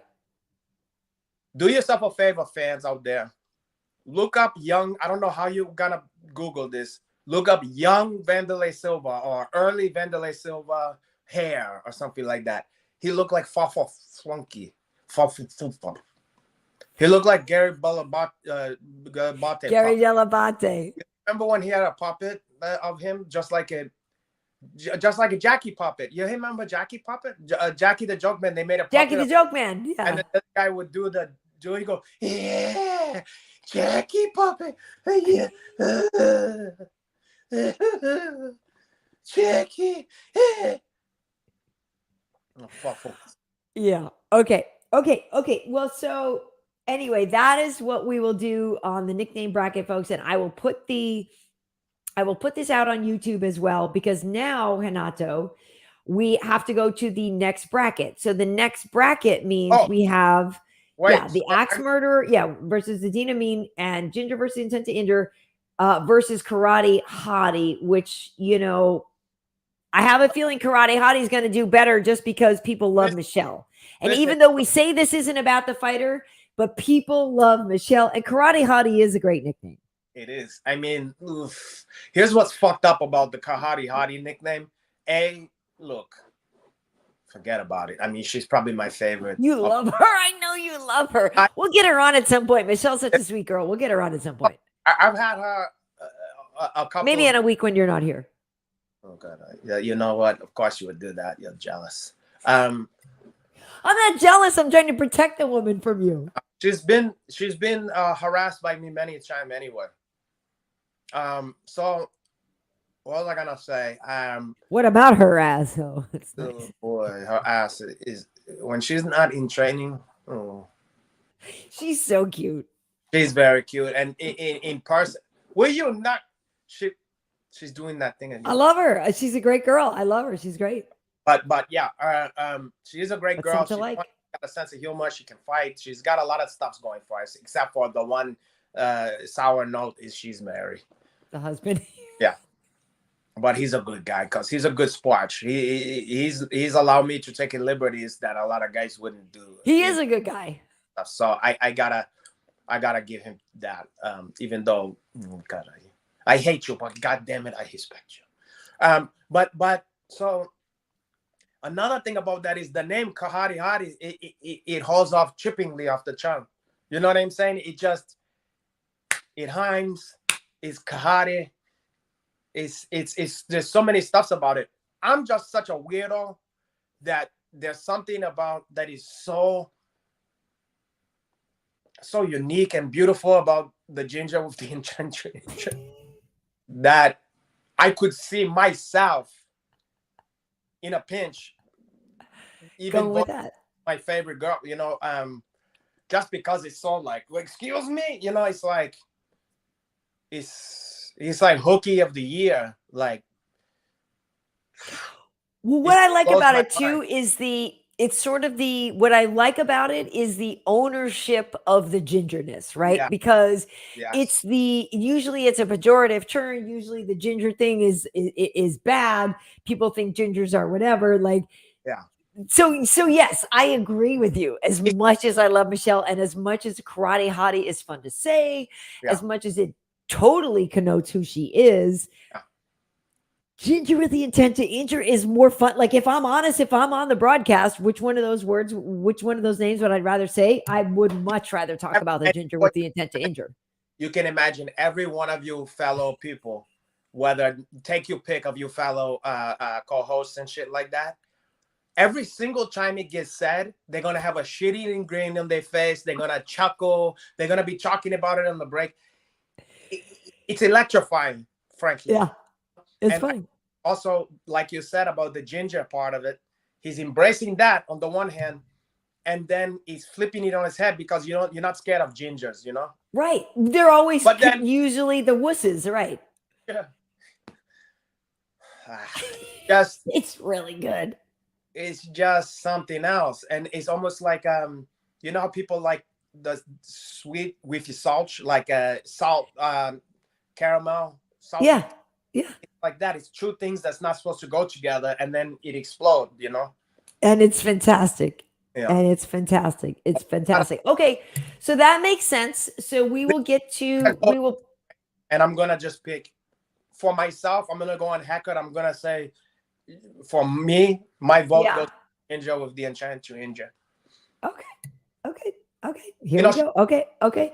Now, so now Renato, that brings up a couple of things, and the nicknames have gotten me into the Top Gun thing, because Top Gun is coming out for Memorial Day weekend.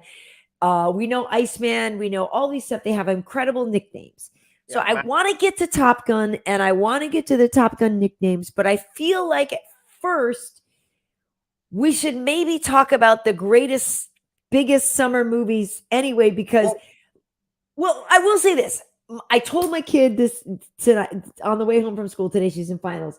And I was like, bro, we're going to see Top Gun this weekend. Like, we're going to see it. And she's like, no, we're not. Oh, no. No, we're not. And I'm like, yeah, we are. And she's like, no, that's stupid. And I don't want to see it. And I'm like, that's stupid. Exactly. That's why we're going, because Wait. I will not lie, Hanato. I saw the trailer and I've seen it a million times. I screamed out F yeah at the TV. Like, that is in our wheelhouse, I believe, fight fans and all this stuff. And like a lot of us kind of watched Top Gun way back in the day, but like, I'm not even kidding. Like, it's gonna be so, like, I'm here for the cheese. I'm here for the part that isn't cheese. I'm here for the cat. Like, I'm in. It's the epitome of a popcorn movie. It's just a heel fucking.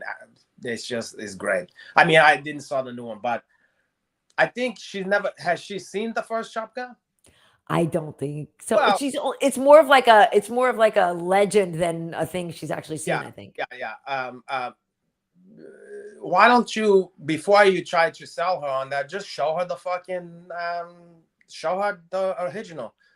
But you know what? Knowing her, I don't really feel that's gonna be up her alley anyway. You know, no. My point is, it's definitely not up her alley. But the reason I want her to go, and I was like, oh look, let's bring your bestie and whatever, because that was exactly my thing. Like sit down with like a tub of popcorn, and like I know I will enjoy the parts of it. Like I love the action. Like I know there's a lot of it I will just legit purely enjoy, but I'm also I definitely know I'm here for the cheese, and I think she will enjoy the cheese and the over the topness of everything. One can only hope. Okay, you know, I got a thought when you said about nicknames and. Well, and I have a list of some of the nicknames on the new one. Well, hold on. Before that, I was just thinking, how many could we name before we hung out? Yes. You know how we did that? We tried to do that with Wonder. Let's go back and forth until. Okay, yeah. Okay, so I have a list right here. There's 1, 2, 3, 4, 5, 6, 7, 8, 9, 10, 11, 12, 13. I have 13 of the nicknames that the characters actually have on the new Top Gun. Well, what about the old Top Gun, I'm saying? Oh. Because that's the only one we could have a. I just remember Iceman and Goose. Okay. How about fucking Joker? Who was Joker? One of the fucking guys. There was, or was he Jester? Oh, Jester's good. Okay. Then there was Hollywood, was the black guy, I believe. Okay. And then you have who was the guy who was with Iceman? The big guy. What was his fucking nickname? It wasn't like Tank or something being big. What was his name? Who was Michael Ironside when he was like. Oh, right. You remember he went below the hard jack to get Yes. What was his fucking name? Was he Jester? Was he Jacko or maybe? Let's see if these fucking people remember that one. Okay, so there, people, everybody remember. Okay, so Merlin, Wolfman, Ice, Maverick, Joker, and Slider. Slider's a good name. I can't believe I missed Merlin and fucking Wolfman, Karayu. Wait, I want to say Wolfman was Iceman's guy. Wolfman might be right. Fuck, how could I not remember some of that ones? Merlin's good. Okay. I think wasn't Merlin the guy that like freaked out and had to like needed help? I don't remember Merlin much, so Merlin must have bailed at some point on a mission. Yeah, because you remember he was also. Oh yeah, right. Takes it up. Right. I want to say, could he be Merlin?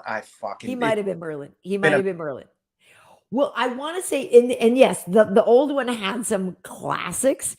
Yeah, Jester and Hollywood, obviously, and yeah, we all know about Goose. Jester was fucking Michael Ironside, now. But I thought Michael Ironside was already on the ground as like a boss. No, remember he was the one who gets in there, basically like the teacher that spars with the students. Right, that's what I'm saying. I thought he was already on the ground, but you're right. He still flew. He was so cocky though, right? In that exercise, one of those tense exercises where they like playing cat and mouse with live ammunition, and he remember Cruz got him, okay, by doing some fucking maneuver, but then it was they ruled it no go because he went below the hard deck. Below the hard, right? Because you would be dead, even though it was imaginary in the training exercise. Right. So he was all cocky about it, and then he was like, no, yeah. Right. I'm sorry. I was just changing my lighting because I was noticing I'm very green. But yes. So I remember Ironside. I've actually interviewed Michael Ironside. Of course. I've actually played golf with Michael Ironside down in Laguna Niguel. Yeah, because I knew a stunt guy who was friends with Michael Ironside from a movie. And so I'd met Michael Ironside on a thing that I was doing for movies for guys who like movies. But then my friend Graham at the time. So I've actually golfed with Michael Ironside. Well, that's not too shabby, actually. It was actually really fun. And down in Dana Point, and it was a beautiful course. And like some of the holes are right on the water. It was gorgeous. Now, Ironside is super cool. Okay, so some of the nicknames in the new Top Gun are Hondo, Rooster, Cyclone, Warlock, Halo, Phoenix, Payback, Fanboy, Hangman, I like Omaha, Coyote, Harvard, and Yale. So those are some of the nicknames in the new one. And honestly, like, what's his face? John Hamm is in this movie, and I think John Hamm might be. Is he Cyclone or one of these guys? Anyway, I love me John Hamm because I'm a huge Mad Men fan. Yeah. But like, these are some solid nicknames. Yeah, I'll tell you right off the bat, the one that's jump off the page for me is Hooster. I would think that would be the one I would choose for myself. Hangman also, I like that one. Good. And then funny enough, just because it's like an opposite kind of stuff, Harvard for some reason. Like having a guy named Harvard who's out there like gunning you down and a thing, something about that I don't mind. Yeah. The rest of them is like, okay, but didn't do much for me, you know? Right. Okay, so I agree. So the Harvard and Yale thing, it's funny because I went to Brown, so F Harvard and F Yale. Because Yale put me on a wait. I didn't get into Harvard and I got waitlisted at Yale. So F them both. But I went to Brown and that was better anyway. I went to the University of Phoenix, which was also the one, you know, the online. And online, but your connection got one of the guys. Phoenix. You had the Cricket Wireless, so you couldn't connect. Well, yeah. So, but yeah, so Hondo, there's a Hondo on SWAT. My friend Kenny Johnson is on SWAT. There's a Hondo on SWAT, so Hondo's been done. So Hondo gets excused. Yeah, I'm not down with Hondo. Hondo's not bad. I agree with you. Omaha is not bad either. Omaha, I don't mind. Omaha is good, but Omaha just makes me think of Peyton Manning. True, but here's what I like about it. Something I love about the name of Keanu Reeves in fucking Point Break, his name is Johnny Utah. Yeah. Something about when you name a guy, the last name is a fucking state. For some reason, it sounds great. It sounds dope, you know. For some, why? But it just worked. Johnny Utah. Fuck. Indiana Jones. You know. Yeah. You know, so call me Boston KB or something. Well, there's Boston Anik. John Anik's brother is like Boston Anik. Yeah. I'm gonna call you Hawksbury, KB, Hawksby, Harry, Dorchester. You know what? You know this bougie ass was never in Roxbury. K Bull and Finch. Call me K Bougie, because that is the truth. K Bougie is not bad. That is fucking you. That's actually pretty good. K Bougie, probably the fucking heelest. Because it's so true. K Bougie is actually. Dude, that actually is pretty good. Up at Zanzibar. K Bougie. See, Calvin Gregory saying you got your PhD from IGT Technical. Yeah. Also, DeVry. Okay, well, Dean D's saying his call sign would be Chubby. But okay, so yeah, I agree with you. What was the fucking online school or whatever? I don't know if it was online or not, but it used to have cheesy commercial where the black dude come out and he goes, "Hey, what you doing over there? You ain't doing shit with your life. Yeah, why don't you get out there and get a degree?" DeVry? I don't know. Was it DeVry or it was, ITT Technical Institute? That is one of them for sure. but I don't know what it was. It And wasn't DeVry. One where it's like people is trying to go to like nursing school or some shit like. I don't know. God, are you? I shouldn't. It might have been. It might have been DeVry. Okay, but see, yeah, Eli Manning. You see, Dean D, same thing. It's about the Manning. So Omaha, it's a good one. But I agree with you. Rooster so far is great. Cyclone to me is okay. Warlock, I like. Warlock is like Maryland, you know. So Phoenix makes me think that person came in a lot of close calls and almost should have died, but rose from it. So Phoenix is pretty good. Payback, I kind of like. I'm not gonna. I hazed my eyebrow at that one. That was not bad. Payback's pretty good. Halo, I'm just sort of like. What was that one? Halo. Yeah, that one. All I think of is the video game, and I'm like, let that have its thing. You Fanboy, I don't like because Fanboy makes it sound like they don't like that person. That's duty. I don't like Fanboy. Hangman, we know we've had Dan Hangman Hooker on our show before, and he is a perfect. We love us some Hangman. So yeah, Hangman completely wins. That gets all my votes. Yeah, we already talked about Omaha. Coyote is like. It's for me. It's middle of the road. It's not bad, not great. Whatever. And like again, with the Harvard and Yale thing, to me, it makes it sound like those are two of the smarter guys that like, or girls or whomever in the show. I don't know. I haven't watched it all, but like I didn't even Harvard and Yale makes it sound like, oh, you guys are the ones who get straight A's in the class on the ground. But what happens when we get in the air? True. The men is fly up there, and the women stay back and do the charts and stuff like that. Anyway, all I'm saying with that, as we wrap it up, is that I'm 100% down to go see Top Gun Maverick.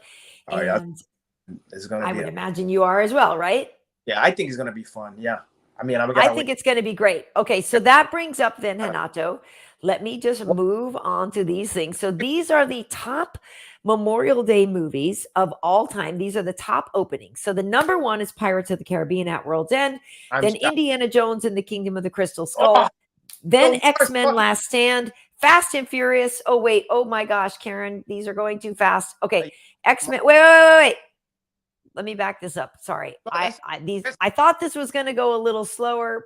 Okay. Well, anyway, we'll play it out. So then X-Men. On there. Wow. Hangover, Solo, Lost World. Okay. So let me play this again. I'm sorry. This went faster than I thought it was going to. And I'll hit pause. Okay.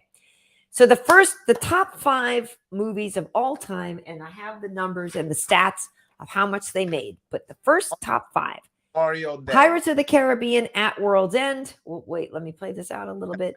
Okay. I would have loved that's on all this shit. Okay, Indiana Jones and the Kingdom of the Crystal Skull. So the number one Memorial Day weekend grossing movie of all time is our boy Johnny Depp. Pirates of the Caribbean at World's End in 2007. The second most high, and that movie grossed, in its opening weekend, 139 million. Its total gross was $309 million. Okay, so that is Pirates of the Caribbean. So Indiana Jones and the Kingdom of the Crystal Skull in 2008, second most. Total gross, $317 million. X-Men The Last Stand, 2006, total gross, $234 million. I don't understand. Why are these movies so gross? These kind of run-of-the-mill... Fast and the Furious 6 made $238 million, and Aladdin made $355 million total. Like, this is like what they opened with, and then so the grosses are different, but like these are the top 5 like openings on Memorial Day weekend. Did you see any of these? This makes sense because some of these is fucking charkies, but you can see how opening weekend people before they found out that they're a piece of shit. Because look, I love Indiana Jones. That last Indiana Jones movie was fucking garbage. That was a piece of shit. That was an embarrassment. Sorry. That was a bummer. That was a downer. I love Indiana Jones, and I will probably agree with you that the later ones are not my favorites. No, that one is a piece of shit. The one before it was incredible. But that's the one with his dad again, right? That's the one with the one with his dad is one of the best one. Okay. 2007, 2008, X-Men Last Stand. Did you like X-Men? You know, I usually like the X-Men movies. I can't fucking for the life of me remember which one is the Last Stand or the First Class or the whatever. But they tend to be good movies. I would have never picked them to be a fucking on all-time list of nothing, to be honest. The only one I thought is maybe Aladdin. Of all the fucking movies so far, that's the only one that's like a classic. So again, these are the all-time biggest openings, and then I went on to the grosses. So when it opened, your boy Johnny Depp opened with $139 million, and even the opening weekend. Even that, so they got almost half their gross opening weekend. Yeah, but that means that piece of shit, because if that's the case, then it fell off. Yeah. Right. Okay. So then the second set of so that was the top 5, and then the rest of them here. So this is the second set. So this is the back 9, as we should say, the back of the 10 here. So X-Men Days of Future Past in 2014, The Hangover Part 2 in 2011. Obviously, we love The Hangover. Solo, A Star Wars Story in 2018. I like Star Wars. The Lost World Jurassic Park all the way back in 1997. And then The Day After Tomorrow, another disaster movie. That was all the way back in 2004. That one. People must have been desperate that year. That was a piece of shit. Yeah? You think? I think. Yeah, it is. I know. Yeah, I mean, that's a testament to people. They had the trail probably had some dynamite trailers and some great intellectual property that people was like, I gotta see this shit, you know. But this is not some of the best movies. A lot of them is on the strength of, you know, the franchise kind of, you know. Okay, so those were, you know, the top. And it's funny because as I was doing this, I was like, oh, Aladdin. I was like, oh, Will Smith, he's questionable now, right? Like, that's the Aladdin we're talking about. Wasn't he in the new one? What year was the one you? This is the Aladdin from 2019. Oh. That's what I'm saying. Isn't that the live action Aladdin? Of course. I thought you was talking about the original Aladdin. Oh no, it's not the Robin Williams one. This is the live action Aladdin. I wouldn't have thought that would be on any fucking list, huh? Right? I didn't even see that. I didn't even bother with that one. I did not either. And the Aladdin 2019 is the live action version of it. Well, you know what? I think all the movies on that list is an exercise in you just gave people what not to watch next Memorial Day or whatever. Now, I got a question for you. What's some of your favorite summer movies of all time that is just summer to you? Not when they came out, but they just a summer movie. The way a Christmas movie is a Christmas movie, this is a summer movie. Yeah. I mean, to me, Fast Times at Ridgemont High is a summer movie. Even though it's about school, it's kind of all leading up to the end of school. Well, how about, you know what I mean? And it's all about, and then at the end, they're at the mall again, and it's summer vacation. It's just a lot of cute guys here. You just gotta keep your eyes open. And then he comes over, like to me, that movie, even though it is about school, since it's all leading up to the summer, it kind of feels summery to me. I understand where you're coming from. Let's maybe narrow it down to movies that is in the summer. Okay, movies that are in the summer. I mean, the surfing stuff like Endless Summer and all that kind of stuff, right? What is a great go-to? What is a movie that is like, it comes on and you're sitting down and you're watching it, like that have stick with you through the years, you know? That's a summer movie, huh? One that is probably got to be on your list. Dirty Dancing.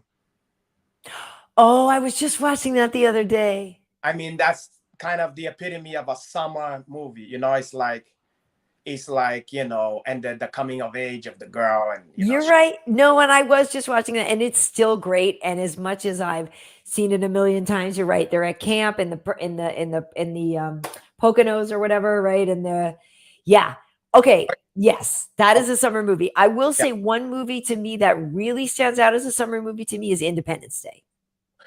Very much so. That's true. And I remember seeing it on Independence Day when it came out, the fucking midnight or whatever. Like I stood there in line, and it was a lot of fun.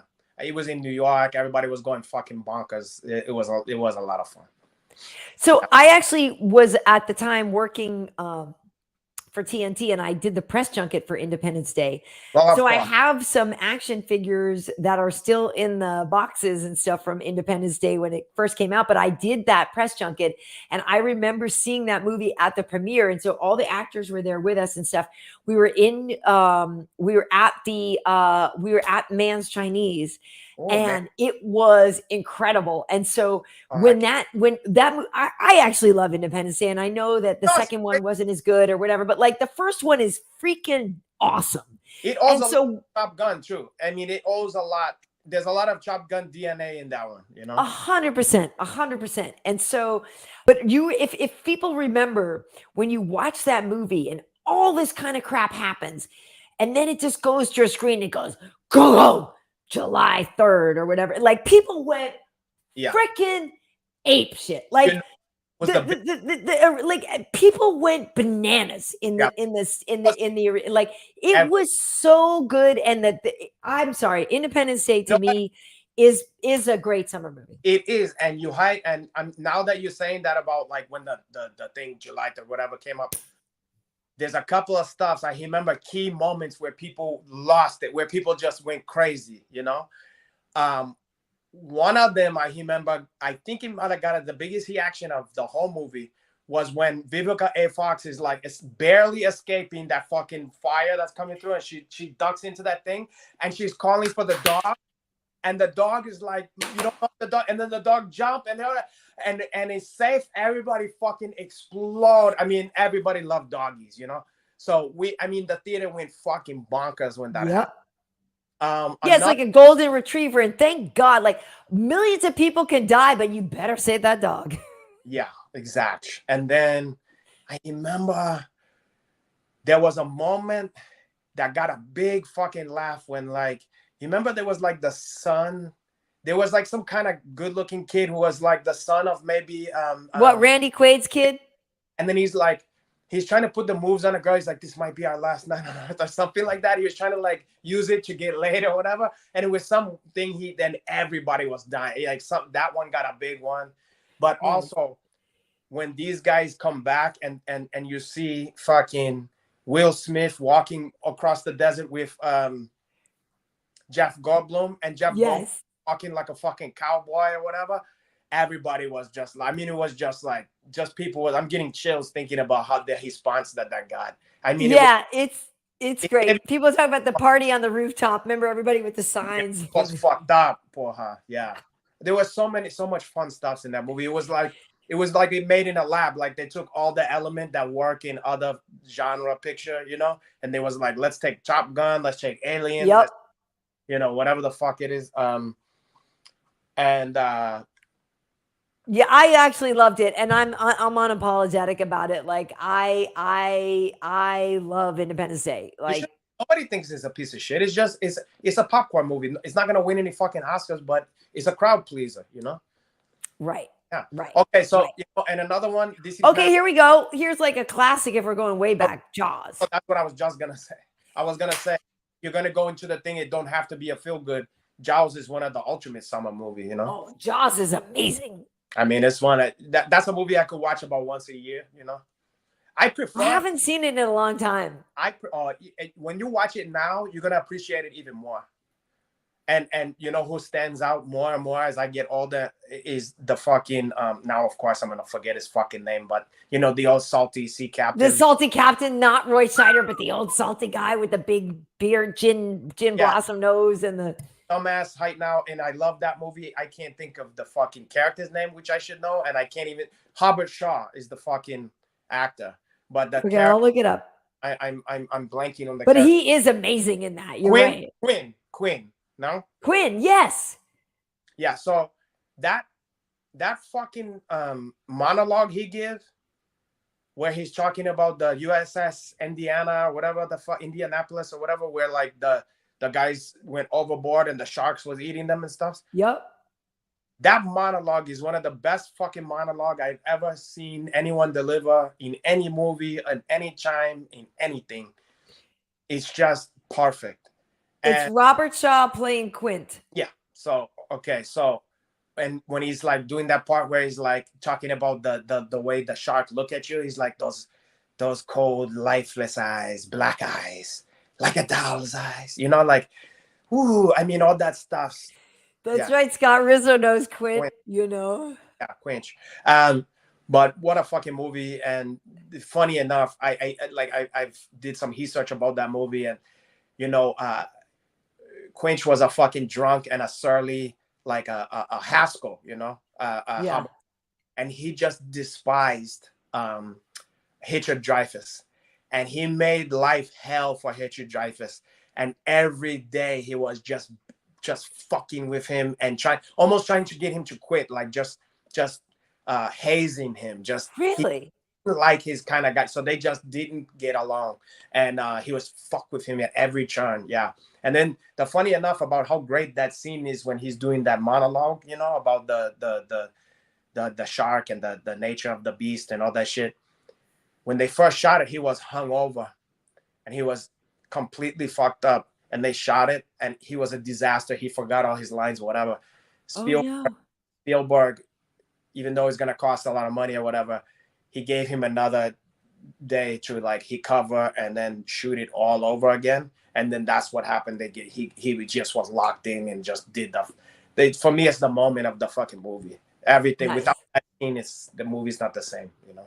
Nice. No, it's a great movie, and it actually just made me think of other stuff. Like, wasn't Jurassic Park in the summer and those kind of things? And as a summer, I think. Oh well, another one that I love is a screwball comedy, and only certain people have seen this one. But Summer School with Mark Harmon.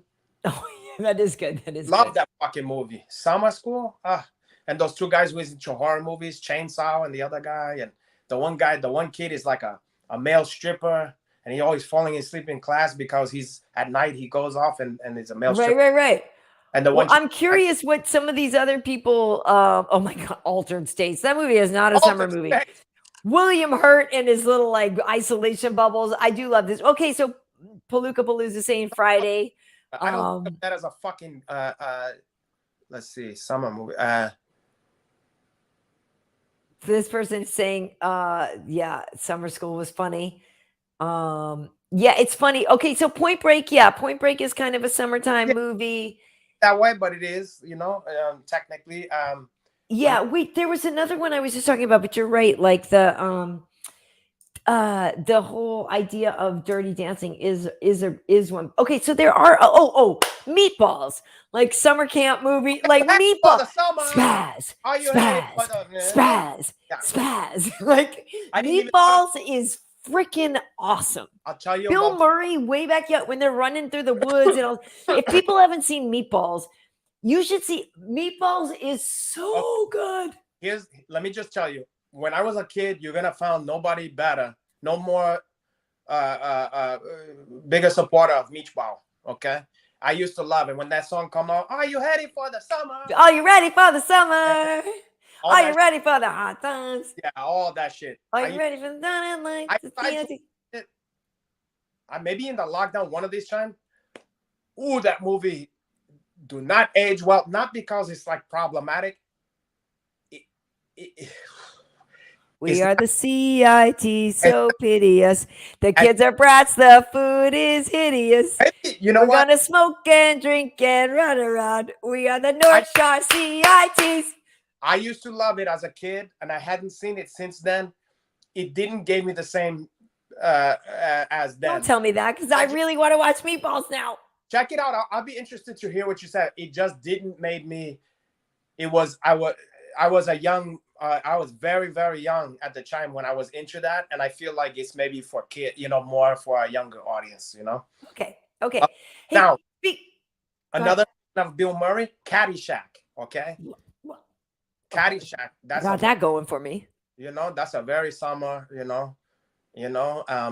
I love in that movie. I love a lot of Spalding is one. What is it? Kenny Loggins. Oh yeah. I'm all right. All right. And I'm the chipmunk. Don't nobody worry about me. Oh yeah. Why you got to give me a fight? Okay. So the other one though, there was the. Do you remember when like Janine Garofalo and like a bunch of like comedians got together and did the summer camp movie? Wet Hot Summer.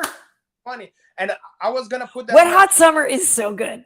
I was gonna put that on my list, but the only reason I didn't, Hilly, is because I was afraid that if I bring it up, I've only seen it once. I loved it when I saw it, but I don't know it. It's not one of those ones that I've seen a million times, like I Caddyshack. have.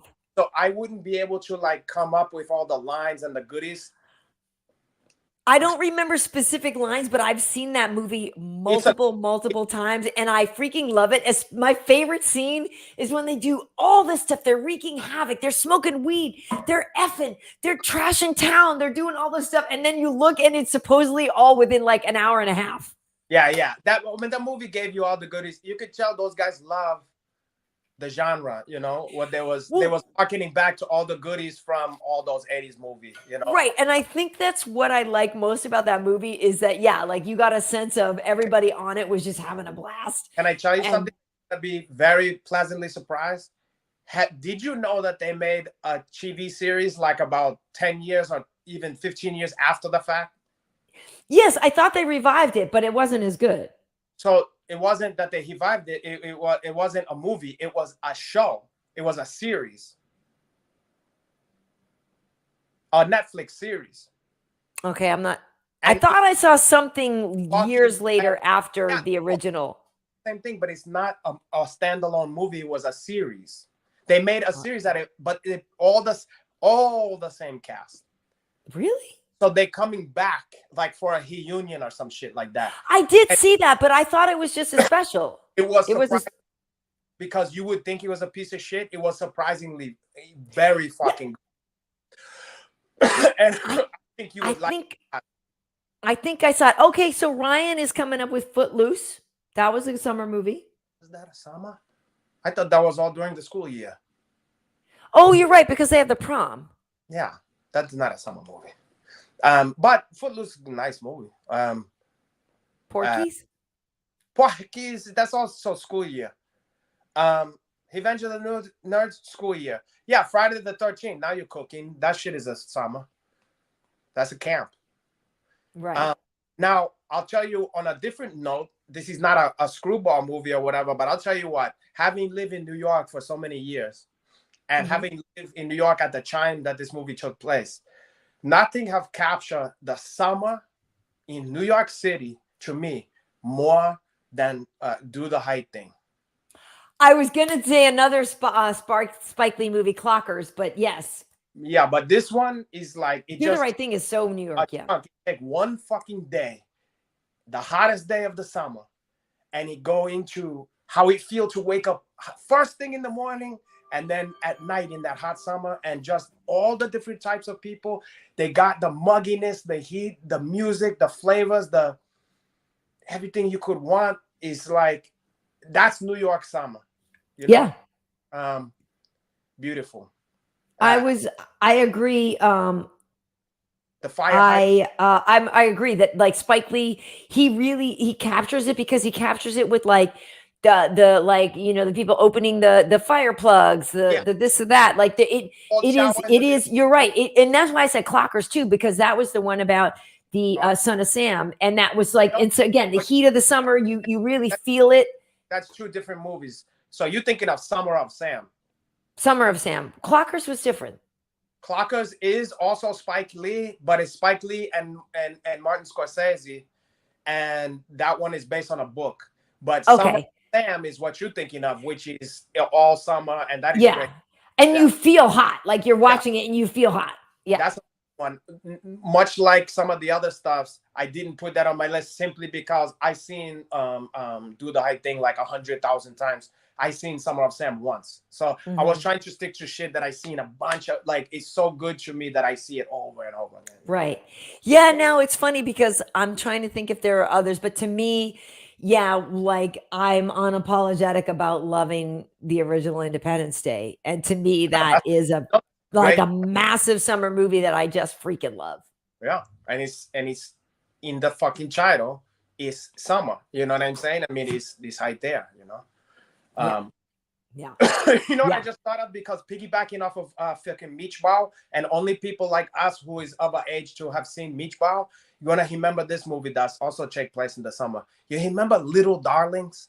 Oh yes. You remember that? Christy McNichol and what's her name? Christine McNichol and Oh, Jodie O'Neill, Foster. Tatum O'Neill. Tatum O'Neill. Yeah. Totally, you're right. Not Jodie And Foster. they was in love with like Matt Dillon, young Matt Dillon, and all that stuff. And it was like, But that's not the one where they lose their virginity at the yeah, that's camp. they trying to lose they trying Right. to lose virginity. Who's gonna do it? Yeah, that's like that. When I was a kid, that was like one of those ones where I'm like, oh, look at this stuff, you know? Right. Hey, Yeah. if we're talking camp, Friday the 13th and those kind of things, right? Because we're Oh, oh, you didn't hear? Well, I guess I was mumbling. You was probably looking at something else, but there was a comments about that. oh, okay, yeah. You know that Because shit. like, yeah, camp, all the camp, Yeah. the people getting murdered at camp, those are all, yeah.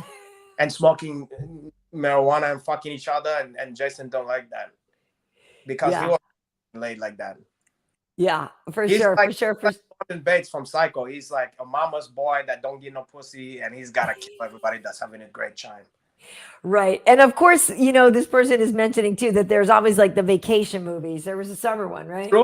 True. I mean, Vacation's a classic. You know, the first. Yeah. one. E.T. was summertime, wasn't it? Now I love E.T. You couldn't peg me to say when that fucking movie came. Say okay, now Scott Rizzo, same thing here, because I was gonna say the Sandlot and stuff like that, Bad News Bears. These all seem summertimey to me because Sandlot seems summertimey to me as well. Yeah, you know, I gotta be honest. For me, Bad News Bears, yes, great choice. Love that fucking movie. I love the original, and it's of course you know, not even close to as good, but I even think the remake was not too shabby. It wasn't terrible. Walter Matthau, though. You can't beat Walter Matthau. But it wasn't as bad as some fucking remakes, you know, like at least one good, you know, Billy Agreed.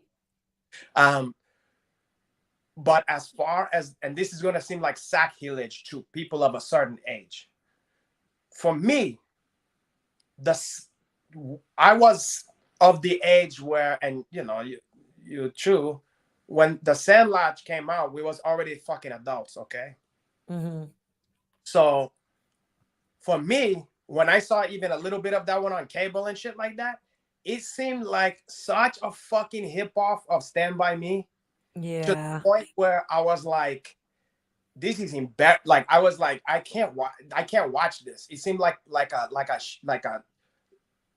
the Kirkland version of Stand By Me. You know, like it was so derivative of that I just it never registered with me because of that. So I don't fuck with that movie. Now, every certain person I know, almost everybody I know, especially if they of a certain age where they was young when that shit came out, they love it as much as I like Stand By Me.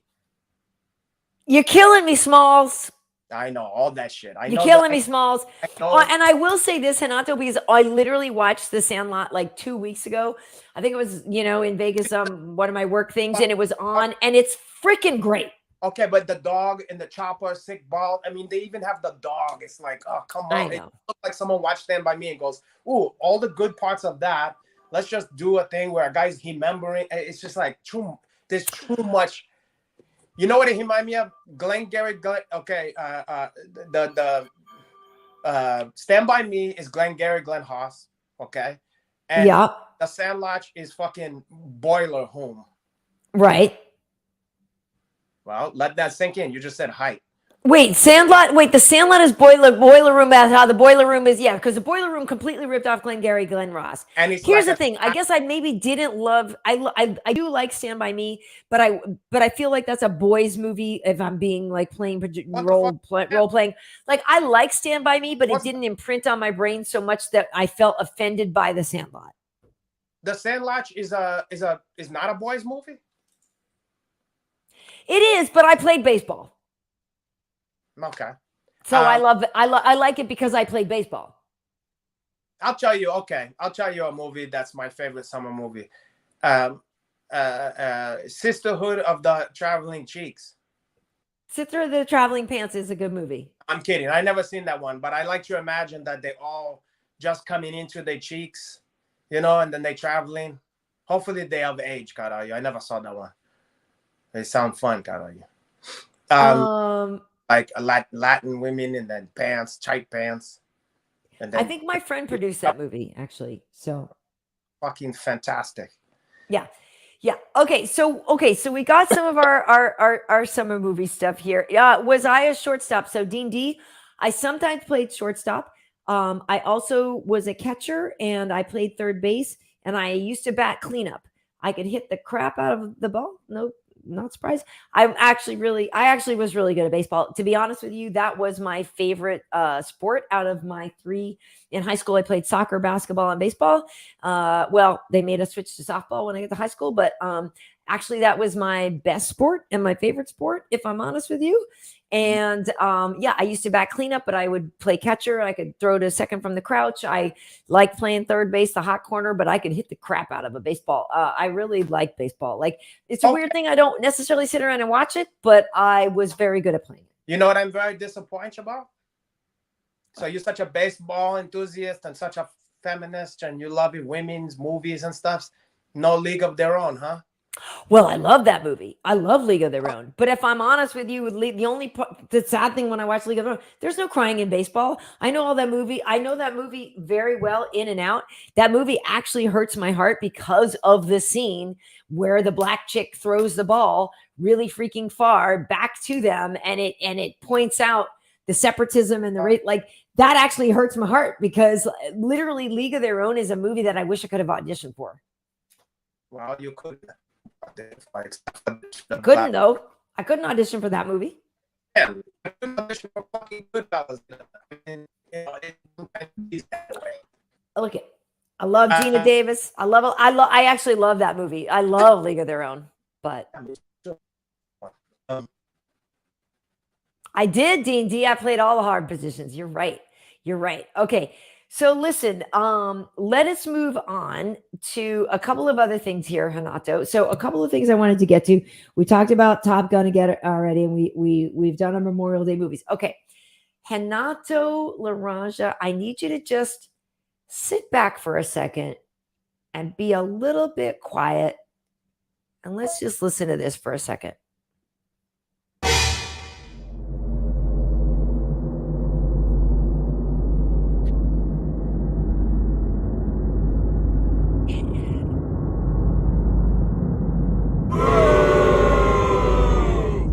Okay, we need to talk about what actually constitutes mac and cheese for a summer barbecue, Renato, because here's the thing.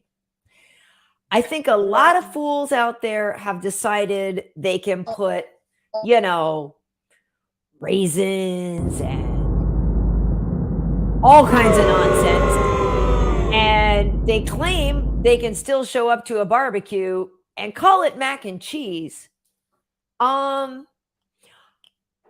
That's not mac and cheese. If you put raisins in it, that's not mac and cheese. If you boiled noodles and then just like sprinkled cheese on top, like in this picture, that's not mac and cheese. Like I don't know if everybody understands the background picture there. That's not mac and cheese. These people are legit frightened, Renato.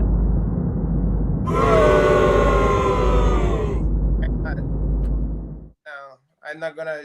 You can keep that mac and cheese. Whoever made that one, fuck you if you made that one. Whoever made that. Thank you. F you to that person. Yeah, no, that's not macaroni and cheese. Now, I mean, I don't even eat. I don't eat dairy products. I know you're vegan, but so. I do still make a macaroni and cheese, and I have it down to a science because I got taught how to make macaroni and cheese by my grandmother. So I know how to make it for heel. You know what I mean? Yeah.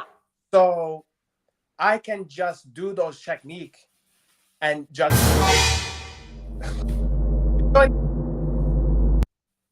I can do the fucking technique. I'm just really proud of this graphic because it made me laugh. It's nice. I mean, it's a heel, is a humdinger. Yeah, they except for the one where this chick looks like she's holding a baby. That's not there. She's the one like this. Okay, so you love those people. So yeah, I can make a macaroni and cheese that's 10 times better than the fucking shit you showed in there. It's not that hard, you know. That you know what the secret? You know how I mean for me, this is my technique. Not unlike a gravy. I mean, you gotta make your own cheese sauce, porra. You know? But not unlike a gravy. You gotta start out with a who, you know, you have to have the flour and the butter and then the milk. But for me, it's gonna be non-dairy butter, non-dairy milk, you know, that kind of stuff. But you gotta turn that into that little, like it looked like Alfredo sauce, and then slowly incorporating the different type of cheesy and incorporate that one. And then you gotta even use some fake cheesy, you know. So you gotta do a mix of high class cheesy and you know and you know like a process, you know, like American cheese, you know, like you mix it. You understand what I'm saying? I do understand what you're saying. I just don't agree with you, but I understand what you're saying. My technique, you're gonna put, because the consistency of that craft type of shit, you know, the stuff that's creamy or whatever, you know, that you have like on a burger or whatever. You mix that in with also the classy cheeses and stuff like that, and then you keep mixing that one and with a whisk, you know, and you and then you get it into like a, and then the way I do it, then you mix that with the fucking noodle and all that stuff, and then you know in a casserole, and then you put like you just throw, you know, whatever cheeses that you want shredded on top of that shit. Throw that one, bake that motherfucker in there. Then you're gonna have that, and then you might put some breadcrumb even on the top if you feel like, and then you know I like to put some pepper on there, and then you're gonna get the crispiness on the chop, and then you're gonna get the ooey gooey noodly cheesy shit in there, and you can't lose with that one. Okay, so Renato, it sounds like we are on the same page as to what mac and cheese actually is, because I make mac and cheese. Yeah. Do I not, kid? Really good. See, kid even said it's really good. I make very good mac and cheese. And to your, you didn't hear? No good. Tell them again. It's really good. See? So my mac and cheese, and to your point, Renato, I do the same thing. It's like you got to start. It's the flour. I make it. And here's the thing. And I know you're vegan, and I am pescatarian. But when it comes to mac and cheese, I just go full cheese, and I just do the full whatever, because I have not made a vegan mac and cheese yet, and I'm not sure how that would turn out. So when I do make mac and cheese, and mostly everybody that I'm cooking for eats whatever. So I make it for everybody. But yes, it starts with flour and the butter and a pint of half and half, and you're stirring, you're whisking that like crazy because you don't want the flour to burn. And then you pour the cheese in and this, and so you make a cheesy sauce, like you said, it looks like Alfredo. Then I mix in, I use like a mix of cheese that's like got a Gruyere and a Swiss and a Asiago maybe mix. And you put that in, and then when you get to the noodles, and like you said, the elbow noodles or whatever, and then you mix it in there, and I layer it with like cheddar and other things, and then you got to have the breadcrumbs, and I got paprika, and it's just, so mine is very good. Paprika, that's another part of that one. Mine is very, very, very good, and I will say this: if I add anything, it's been bacon, or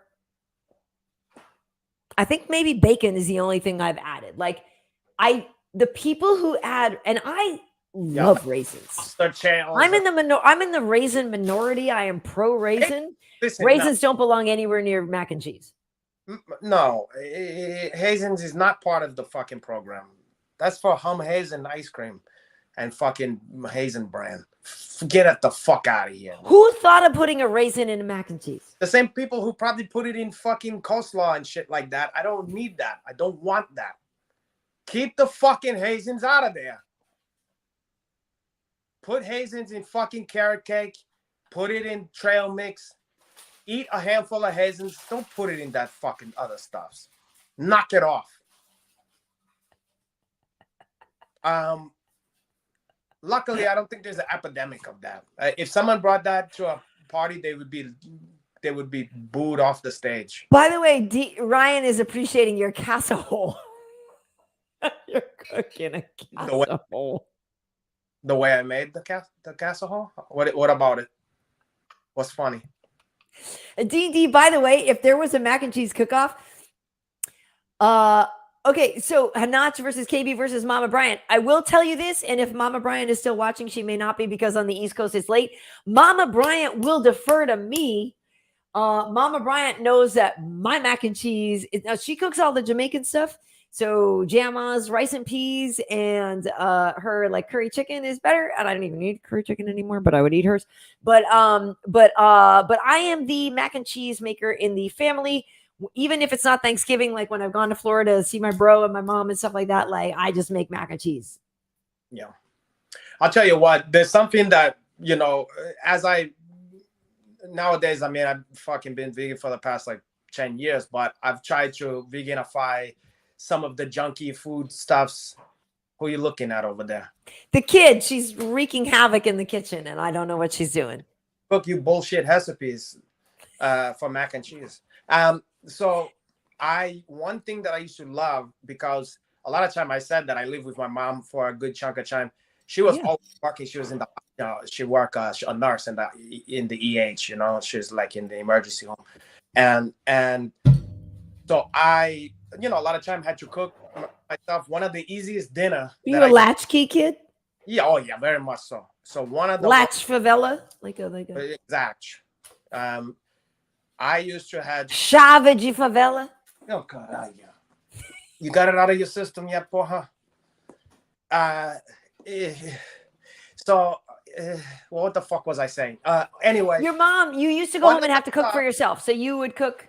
That was the easiest, but it would give you a pot of stuffs, and it was just so tasty and almost like a guilty pleasure. Was hamburger fucking helper? Okay, I've used to love every flavor of that one. They had all kind of flavors. They had the stroganoff one. They had, you know, they had the mac and cheese, the hamburger. I remember hamburger helper. They had the pizza one. They had all kind of fucking, and for a kid, you know, this is junk food, you know. But it was all in one pot, and you would just, I would eat till I was sick of that fucking shit. But anyway, now with the invention of Beyond Meat and all these kind of shit and these cheese sauces and all kinds of shit that's vegan, I have made a fucking hamburger helper. I would challenge, I should do a thing where I give it to people on the street or something. You wouldn't even dream that it was anything less than just straight up meat and cheese. You would never fucking know the difference. You wouldn't even dare think the difference. Well, I believe you because I believe you because with my ex and his parents, they are very much meat and potatoes people from Colorado. And I made my spaghetti, which I make from scratch all the time, the sauce. And I had made it, yes, with Beyond or Impossible Meat. And they loved it and stuff. And so you're halfway through the bowl. And it's like, what do you think of that sauce? You know what I mean? And they're like, oh, it's pretty good. I'm like, it's fake. You know what I mean? And so, yeah, they were not the type who would choose fake meat, but once they had it cooked. Yeah, they had no idea. So there's certain stuff. Now, obviously, you can't do a steak and you can't do a rotisserie, right, you know, whatever, all that kind of, there's limits to this shit.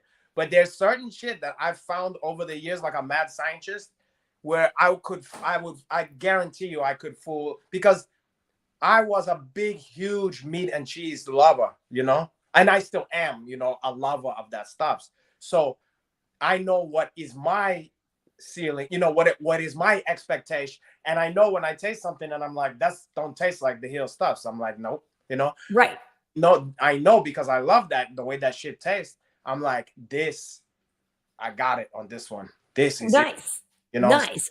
There's shit you can make that's off the fucking charts. Oh, for sure. Okay, so if we are talking about, you know, the mac and cheese, and you can't be bringing this to a barbecue with raisins or anything that looks like that nonsense in the background. What are your, like, if somebody says, you know, and it's tough, right? Because you're vegan and you whatever, but like, I want to know what people think is appropriate to bring to barbecues, or what is a BS barbecue thing to do, because it is Memorial Day weekend. It's a very big weekend for barbecuing and grilling and stuff like that. And, you know, a lot of time people like, oh, it's a potluck, you know, bring whatever. And I find that most people just love to bring dessert. So what you end up with is like a lot of burgers or whatever, and a lot of hot dogs and dessert. Okay, so I'm going to tell you a couple of my pet peeves. Okay, so being, like I said, being a vegan now, my problems at a barbecue have changed. Now the pain in the ass is because I don't want to complain and I don't want to make people provide shit. You got to just bring for yourself because you don't want to be a bitch, right? Yeah. I just bring, a shit. And if there happen to be people who don't admit it, whatever, they're going to be happy because I just helped them out. So I bring like a bunch of shit, Like what? I'll bring those Beyond sausage, like those hot Italian or the fucking bratwurst. I bring a couple of those burgers or whatever, and I bring some cheese, some shits like that. It's all in my fridge right now. Yes, I know exactly. Those do heal well on the grill with the char and the all that shit. Great. The only fucked up thing is you're gonna have to listen to. I'm not gonna bring up nothing about what I brought or whatever. You're gonna have to listen to all the jokes and all the tired, played out jokes, the whole barbecue about how gay it is not to eat meat, or just how. Oh, but yeah, You're so sus. Corny jokes where it's like, hardy hard, for the first one, but let's get over it, So like, it's almost like they make it. The funny thing is they make it. There's all these memes about how do you tell if a person's vegan? Don't worry, they're gonna kill you about it. I don't even bring it up. I'm just living my life. People just obsessed with it and want to argue or want to make fun or whatever. I'm just like, why don't you just eat what you eat and I'm gonna eat what I eat? Just leave me alone, Anyway, that's what you deal with when you're vegan. So I just bring my own shit. People gonna, no matter where you are, they're gonna make the jokes and they're gonna ask the questions or they're gonna have a problem with it. So be it. Okay. So question though, in terms of barbecue rules though. Yeah. So if it's your house and you are the owner, like let's say you're putting on the barbecue, do you, and I'm just throwing this out there, and I know this is completely a stereotypical thing to say that it's going to be a man, commanding the grill station. But for those of you, a man, woman, otherwise, who are the ones in command of the grill station, or you invited everybody over, do you let people come to grill station? Like, here's what I'm worried. I'm curious about on some of the rules, because I feel like people get real territorial around the grill. And like a lot of people have ideas on how quickly you should flip things, or you didn't do this right, it's going to dry. Like, I don't know. I feel like people can get a little aggressive and territorial around the grill. The only people that's allowed to touch the grill is an older black uncle with diet. Period. Sorry. You can make all the accoutrement you want. You can come and bring cobbler. You can bring your mama's coleslaw, whatever the fuck you want. But let the man have the fucking grill. Let him have his grill. This is his time. This is his Super Bowl. This is what he was born to do. So you gotta let the guy have the fucking grill. Just let him do that one. I'm not mad at it. He don't bother you with Thanksgiving. He don't do nothing else. He's had it. This is his time. This is what he trained life for. I agree. I agree. And I'm totally okay with it. Like, if dudes, because it's like a primal thing. It becomes a primitive thing. We go back to caveman times, and all the dudes are around the fire, and then the women are out hunting and gathering other stuff, or looking after the children or whatever. Like, so honestly, as much as like I want to like break the glass ceiling or whatever, when it comes to barbecues and stuff, I'm like, bruh, you can have the grill. Yeah, let him have the fucking grill. So now I will, though, because I spent most of my life eating meat, I'm no stranger to all the goodies and stuffs that happen in that world too. So when I was a meat eater, one of my biggest fucking pet peeve was this.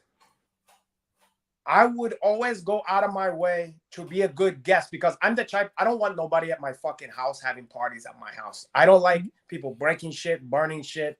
I don't like to be the host. I much rather show up at somebody's shit. You understand? Oh, okay. I show up at people's barbecue or parties. I like hosting. I like hosting a human being to dinner at my place, preferably a female. That I love. I love cooking for one nice lady, whatever. I'm not heavy on parties at my house. It's too much. I don't like it. I like to be at somebody.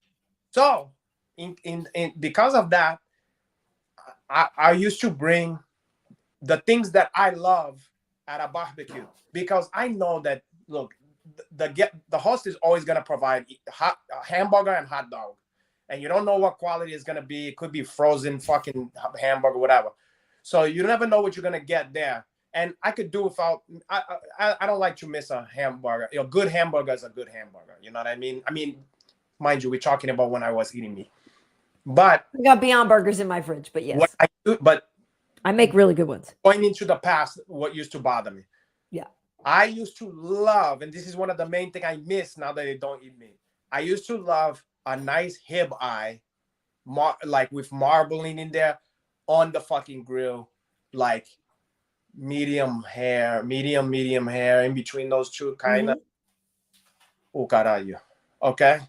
I used to love that. So I would look like you're cuddling, you're like caressing. I felt that way. Now, I used to bring like the kind of guy I would go get some like hot Italian sausage, the kind where you got like the hang, you know, it's like in a coil, you know what I'm saying? The Italian sausage from the Italian. And I would bring some nice hibis and stuff like that. Nice shit. My pet peeve is I put that in the fucking cooler or whatever, right? And then I say, oh, help yourselves. You know, you guys can enjoy. And people have the fucking nerve. And it's happened to me on many fucking occasions where they knew goddamn well I brought the shit. They cook up the ones for themselves and nobody bothered to ask, hey, Renato Laranja, did you get one yet? Because I know you brought these ones. I want to make sure you don't get left out in the cold. But they have no fucking compunction about eating all the very last ones that your Uncle Hanach brought. And then it, you know, that's stuck in my craw. To me, that is the most selfish. Also, this is another one that go along the lines with that. If I need bring a beer, okay, and you know goddamn well you didn't bring any of that 6-pack. You brought Meisterbrow, but you're drinking the Stella Artois. Yes, and then they got the nerve to drink the last one of the ones that you brought. You understand? It's one thing to there's a bunch of them, you know, Pahoni, you know, Presidente, something that's nice, have it like, you know, it's not your average Bud Light or whatever. And they're going to nerve to drink the last one. And you go like this. Okay. I know what kind of people I'm dealing with here. Scumbags. You know? Yeah. No, I hear you. I hear you on that. Kid, what did you make? Okay. My kid's over here cooking something.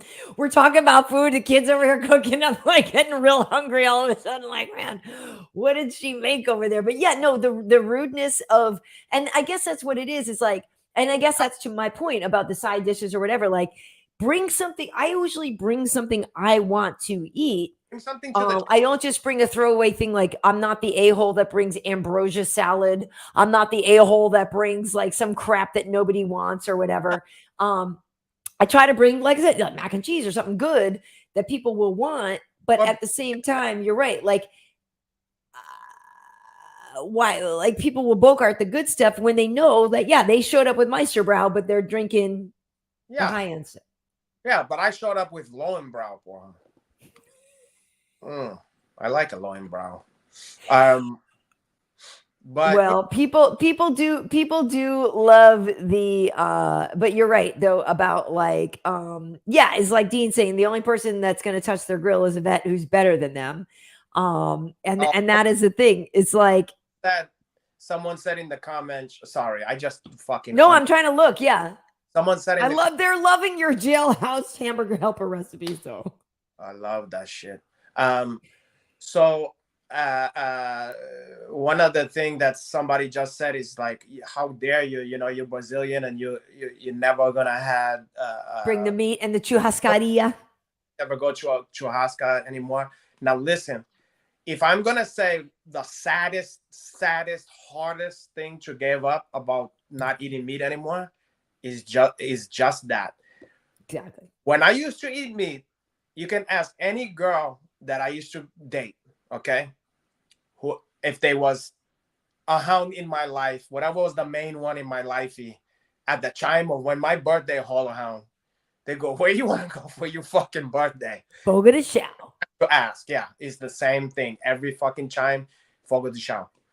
I'm going to have that one every fucking time. For those who don't know, that is a Brazilian steakhouse churrascaria where the people come around with the meat on the skewers, and you have a little sign on your table that says like, I'm done or I'm not done. They do have fruits and veg and side dishes that you can go up and get, but a lot of time people just wait there, wait for the picanha, wait for the, chicken hearts, wait for the prime rib, and wait for the stuff, the guys to come around with the meat. Is like a meat lover's paradise. Oh God, are you? So, yeah, that is pretty much the most. That was a sad. That I had to grieve that one. It's shit like that make it hard to make the jump, because when you're considering it, you think about something like that, and that's heavy. That's like imagining like you got one of your grandma, one of your grandparents got to die. You know what I mean? Like Sophie's Choice, yeah. You're going like, wow, maybe I can't do this. You know what I mean? But then you think about it. What I came down to, the reason why I was able to make that is I thought to myself, okay, so what is it, since they have all these fake meat and all this kind of stuffs out there available, what is it that I can't do without at, like, say, Fogo de Chão, okay? Right. And the thing that is, for what I came down to is, it's not the flavor, because they can pretty much do the flavor. You can do the flavor of something on a potato chip. Mm-hmm. I've tasted some of those Lays. They got one that tastes like a fucking cheeseburger. I don't know how they do it. Okay, but I'm just saying, you can do a flavor. So what it came down to is these textures, these the mouthfeel with the cheeses and the meats and stuff, the steaks, mm-hmm. and all these things, the way you like it cooked. It's a texture, Mm-hmm. And what I came down to and enabled me to make that hard choice was, so I'm here deciding that someone gotta die, so I could have a texture for the evening. Yeah. And that was, you know how you do, like, if you're gonna break up with somebody, you do like a pros and cons list or whatever. You know what I'm saying? Okay. Yeah. So, boy, oh boy, I'm a villain if I. To me, and this is me, the way I am. I'm not saying everybody should feel this way. I'm saying this is what knowing how I like animals, to hang out with them and to pet them and stuff. I said to myself, so basically I'm saying my tasting, my experience, my like drug hit of this like texture thing of a night out or whatever, like, you gotta go. You gotta die. You know what I mean? And that's why I was like, ooh. And then that enabled me to make that hard fucking choice. That hard choice. Because it's a drug. I love the way all that shit tastes. I love all the flavor. I love the ceremony. I love the tradition. I love it. I love the smells. I love all that shit. I'm a heroin addict for that shit. But if I'm really honest and I'm really not pretending what it is, I finally wasn't able to run away from the facts anymore at a certain age. It just bothered me, No, I agree. Like I said, I gave up for a while back. I had like strictly given up dairy, and it was great, and I lost some weight, and it was But I like cheese too much to completely eliminate it from my life, and so I do allow it in small doses or whatever. But a lot of time I'm eating vegan cheese or whatever. But I do still allow myself some real cheese, like I was given that my mac and cheese recipe. But again, yeah, I agree with you. Like, red meat never agreed with me that much. So that was something that was real easy for me to get rid of. Like, I don't miss cow, and it doesn't matter to me at all, because the Impossible Burgers taste so good. And like, I don't miss cow at all. And it never sat well with me. I will never not miss it. I do it 100% for the fucking animal. Do you? Yeah, for me, it was. Yeah, it was like it was more of a health thing. Like, I still eat fish. I'm a pescatarian. I mean, you went full vegan. I'm a pescatarian. So, because I can't give up sushi. It's one of the joys in my life. And I also think I used to be a whale, like in a former life or whatever. Like, I just like seafood too much, that it was one of those things where I was like, in all of the joys of the world and all the things. And I don't want to kill them either. And I have a fish tank full of fish, and I don't want to kill them, but I love how they taste. So I can't give up the fish. You know what? I think you hide about the whale. You know what kind of whale I think you was? What kind? A spermie. A sperm whale. You was a sperm whale. It was a sperm whale, and you're a blue Right now. balls whale. And Yeah. I hope I wasn't in the kitchen for that one. No, she's back. It's finals week for her, so we're so close, and it's funny because we're talking about all the summertime stuff. For those people who are out there, I know Renato, you dodge child support, but for those people who are out there with children, we were talking about all these summer things, and Memorial Day weekend also signifies the eve of summer vacation for a lot of people. My daughter actually does finish school on Friday before Memorial Day weekend, but I know a lot of people have the weekend off and then they maybe just have a little bit of school to finish up after that. And so, yeah, I'm really looking forward, but to sort of wrap up the barbecue talk. I still love the smell of like a barbecue and the smell of a grill and all that kind of stuff. But yeah, when I show up to a barbecue now, it's like, I'm either just bringing, like you said, bring what you want to eat, right? So I'll bring some salmon fillets, or I'll bring what I know I want to eat. And I bring really good salads, or I bring side dishes. I bring things for the vegans and for the people who don't want to just eat, potato chips and like all the heavy fattening stuff. But all the shit for the media is gonna be there. So you might there's never gonna be a problem with that. They're gonna have all that shit, Right. Well, and this person is saying good sides make the barbecue. You're right, Calvin Gregory. So I make good things to eat on the side and all that. But anyway, again, if I have a barbecue and you show up to my house with ambrosia salad, you aren't getting in. Yeah, you're getting kicked out from the ambrosia salad. Hey, Dean D asked a good question. Have you had, because portobello mushrooms make good burgers too. Okay, so they get a little sweaty and wet though. They're funky. I'm a snob when it comes to, I have no problem eating vegetable-based dishes that have nothing to do with meat, okay? Mm-hmm. But I'm a big snob when it comes to trying to make something out of a vegetable that just ain't meat and calling it meat. Trying to replace meat with something that's, yeah. Okay.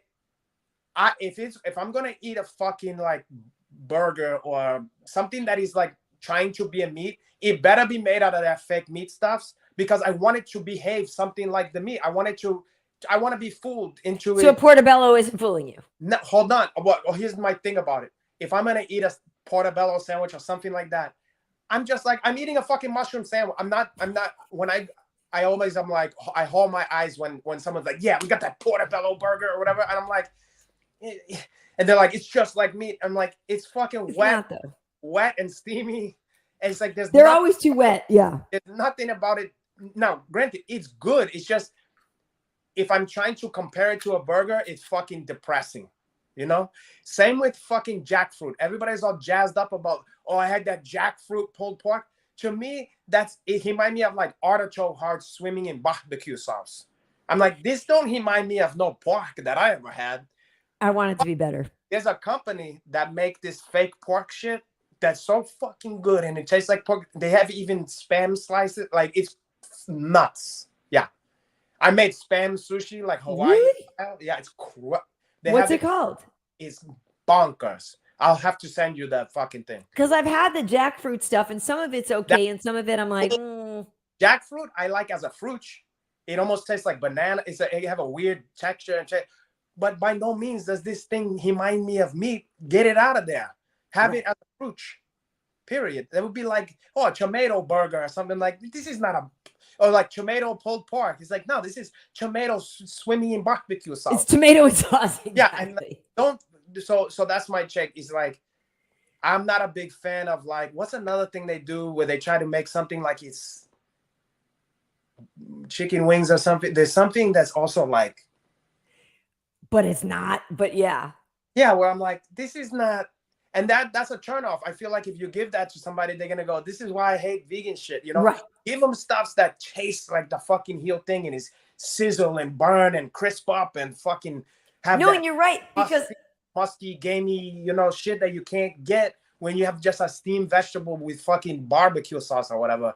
It's a that does a disservice, Scott. I mean. No, you're right. And before Beyond Meat and before the Impossible Burgers and stuff, like I feel like the Portobello burgers were things that I would order sometimes. And Yeah, some places but do them well, and some places don't. And sometimes they're yeah, too watery, and yeah. sometimes they're just like the water comes out in the mushroom. They didn't grill it right, and then water's all over the bun, and like blah blah blah blah blah. So yeah, I agree. I agree with you on that. Because yeah, the fake meat stuff now, like I've been at places where I've ordered a fake meat burger or sliders, and I'm like, no, they messed up. This Yeah. is real beef. You like, you know what I mean? Because it tastes so much like it. And so yeah, I am a big fan. Like I said, my fridge is full of the stuff. Like I'm a fan. I will say I don't love how people like, well, now you got all the chemicals. I'm like, Have a fuck. Okay. Here's my thing about that. Okay, I know goddamn well that most people is not eating like beef or whatever flown in from Kobe Island. Organic Wagyu beef. Yeah. And this is another. I don't even want to get into vaccines. The meat that you eat is pumped with so much fucking garbage and chemicals and fucking vaccines and hormone, every nasty fucking thing you can imagine. You're gonna compare that to some fucking shit that's in a Beyond Burger? You kidding yourself. You really kidding yourself. You're not informed. I agree. Those fucking the things that they have to have just to even keep them from being sick. You know what I'm saying? Like because they crammed in there together like a fucking slave ship, and they get all kind of fucking nasty diseases. So they gotta keep them pumped full of shit. I agree. Okay, so Renato, that means I need to ask you about this because this is another thing that I'm a little bit worried about, or not. I don't want to say worried about. What are your thoughts on the Juneteenth ice cream? Hold on, wait. Let me hide this so you can see. What are your thoughts on the Juneteenth ice cream? Okay, so I mean, I know we're talking Memorial Day, but we're looking a little bit ahead to Juneteenth. Yeah. But Walmart has come out with their great value brand with Juneteenth ice cream, and to celebrate the last slaves hearing about the emancipation. That is what Juneteenth celebrates. And so they have marked the day now with a celebration ice cream, which is red velvet ice cream and cheesecake ice cream flavored together and swirled together in a Juneteenth ice cream from Great Value. But velvet cake and cheesecake, I guess. Red velvet and cheesecake, because that's what Black people like. And so they peach cobbler / something else. Now, I'm of two mind about this, okay? And no, in fact, I'm gonna go against the grain because I feel like the common response to it is gonna be like, "Hey, this is bullshit. This is you shouldn't be. They're profiting off of this, and it's they don't really give a shit or whatever." But on the other hand, Juneteenth. Now, I'm not African American, but my father, I told you, he was an African American gentleman, and I've been around some Black folks and stuff. As far as I remember, they used to be very proud of Juneteenth, okay? And it was a kind of thing that no white people knew about. Nobody who wasn't Black knew anything about that shit. Yeah. Now, I felt that at the time, that was a complaint. Like, no one else cares about this but us, that kind of stuff. It's like, they don't give a shit. We marginalize, all that kind of stuff. Right. Now, do I think that Walmart gives a flying fuck about Juneteenth? No. However, do I think that like Walmart give a fuck about, the history of Irish people? No, but they're going to have a leprechaun and they're going to St. Patty's Day. And frankly, do any of us even give a shit about what was the original meaning of St. Patty's Day? Nobody knows what St. Patrick's Day is about. Another thing, other than an excuse to get drunk on whiskey. Another thing is, let's check Cinco de Mayo. You know how many people who is like politically against all those immigrants and hate Mexican people? They're gonna be the first people out there with their sombrero and drinking their cojones and you're right. About Cinco de Mayo. So to be honest, I think that having a fucking thing where you got these two black hands high-fiving each other and just saying the name Juneteenth and all that and making it like this is something that's American as apple pie and all that kind of stuff, no matter the motives behind it, which is, let's face it, money. It's a company. They're out to make money at the end of the day. They're not out there to make friends or to be a cultural whatever the fuck it is. So having a corny Juneteenth ice cream versus nobody ever paying attention to Juneteenth, I think it's maybe a positive, even though it's corny. Okay, so I should set the table by saying I never celebrated Juneteenth. I didn't really know what Juneteenth was like. But I'm, hold on. You're not from. You come from an immigrant. I was just going to say, I was going to explain why I don't know it. Yeah. I'm sorry. Yeah. Yeah, no, because my dad was half white and half black, and he definitely presented himself as a black man. But at the same time, my mom is Jamaican, and I didn't grow up in a black household, right? So there's a lot of cultural touchstones in Black America. There's a lot of things that I just wasn't aware of and never factored into my life. And then also the fact that I grew up in a town where I was the only, we were the only family that was semi-chocolate. There were a couple of chocolate boys that were adopted by white families. Yeah. But other than that, it was a very whitewashed town, right? So even if we wanted to celebrate Juneteenth, there was no peers or anybody to do it with. So it literally, I did not know what Juneteenth was until probably I got to college. I didn't know. So I'm not trying to say that I'm offended by, because it means a lot to me and, and that kind of thing. I'm not saying that at all. I'm not mad at it for that because I don't have that cultural resonance and I don't have a pissed off feeling for that. But I will say this. What I know is that, what I assume and what I'm guessing is that the Walmart higher up offices are full of people who don't look like you or me. And they were all like, I know, let's do something to celebrate Juneteenth. I don't know, black people like ice cream, like everybody likes ice cream. It's a summertime treat, right? It's Juneteenth happens in the middle of June. It's a summer treat. Everybody likes ice cream. Again, I'm not offended by that idea.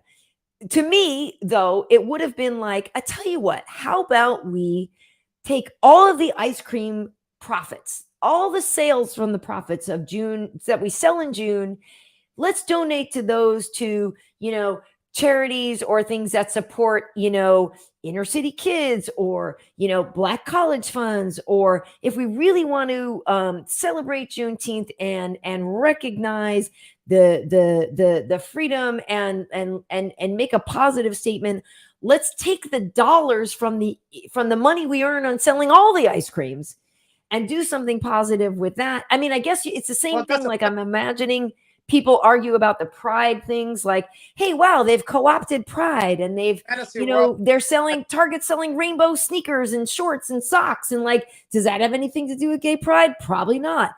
But it's bringing awareness. And so that is a positive thing. But again, maybe take the money and do something good with the money instead. If I was a gay person, okay, I've heard a lot of people complaining about this stuff with co-opting the fucking movement for that kind of stuff, like gay thing. If I was a gay person, I would be happy that they're normalizing it. You normalize that they care, yeah, that you're even willing to say we align ourselves with that when it used to be like gay, you know what I mean? So, yep. But everybody have a different opinion. I'm of a different opinion. I think what you're describing is better. Yeah, give all the fucking money to black church. Yes, but I think what we're dealing with is this. If you have a binary choice, on the one hand, you have a fucking Juneteenth ice cream, and on the other hand, nothing. Fuck you. Nothing. Okay, so I'll take a fucking Juneteenth ice cream. Because at least you're recognizing. Better than nothing. And look at, I'm not mad at red velvet and cheesecake. I think the most thing I'm mad at is the flavor. That don't have nothing to do with black people. What would you have instead? I could come up with Old English and fried chicken. Now that's fake news. No, I'm kidding. Now, like I said, I'm going straight to hell for that, but I'm allowed to say it. But yeah, Old Eagles and fried chicken flavored ice cream, Juneteenth, mother cracker. When you go to a fucking black barbecue, there is mac and cheese flavored and ribs. One of the things I said was peach cobbler. That is a very black dessert, or maybe a southern white people thing, because a lot of the black stuff is just southern food or whatever. I love peach cobbler. Peach, if you had it be a peach cobbler fucking ice creamy, to me, I think any black person could relate to that more as a black dessert. That sounds like Atlanta, like anybody from Georgia. Like that sounds to me straight out of Georgia and very black. Yeah. Go to any soul food restaurant. Go to any black gospel church, anywhere where they serve in any kind of soul food. One of the fucking dessert is gonna be some form of cobbler. Maybe not peach always. 100%. Gonna be blackberry. Gonna be some fucking kind of cobbler. Okay. I've had cobbler ice cream before. That shit is good, porra. Because you get pieces of me right now. The kind of almost buttery, the crust, and some almost shortbread. I make a good cobbler myself as well. No surprise. So anyway, have it be that blackberry, African American berry cobbler, whatever. African American berry cobbler. You do anything but show some more imagination. Well, Lord of the Pies agrees with you. Peach cobbler ice cream is crazy good. That was the only misstep. Now, would I like them to fucking also donate all that kind of stuff? So that would be great. But I'm not gonna say like fuck them now because they're trying to co-opt this thing. It's like no, I think any little stuffs that a lot of people don't even know why Juneteenth was a holiday. If now, I bet you there's people who's listening to this now, watching our program, okay, who never knew in their life, never even heard of that shit before. Or they heard of it, they don't know what it meant. You said why in holiday exists anyway. Well, a lot of people is trying to erase and don't want to talk about that stuff's happened now. I mean, we in a lot of debates about that now. Right. So the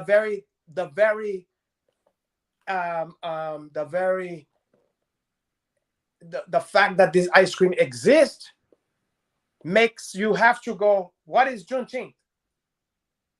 If you don't know what it is. And he reminds you of Juneteenth. And you know it's progress. People. So I'm gonna say any way you slice it is helpful. Even if the reason why it's like no, I'm not gonna even bring that up. Even if it's accidentally helpful. Helpful. Even if it was come from people trying to be a money grab. I'd rather them do that than do the flip side of like Confederate ice cream or something like that. You know what I mean? Like, you know, what am I going to complain about a Juneteenth? And you have it black hair. You want to know something? You know this better than, as well as I do.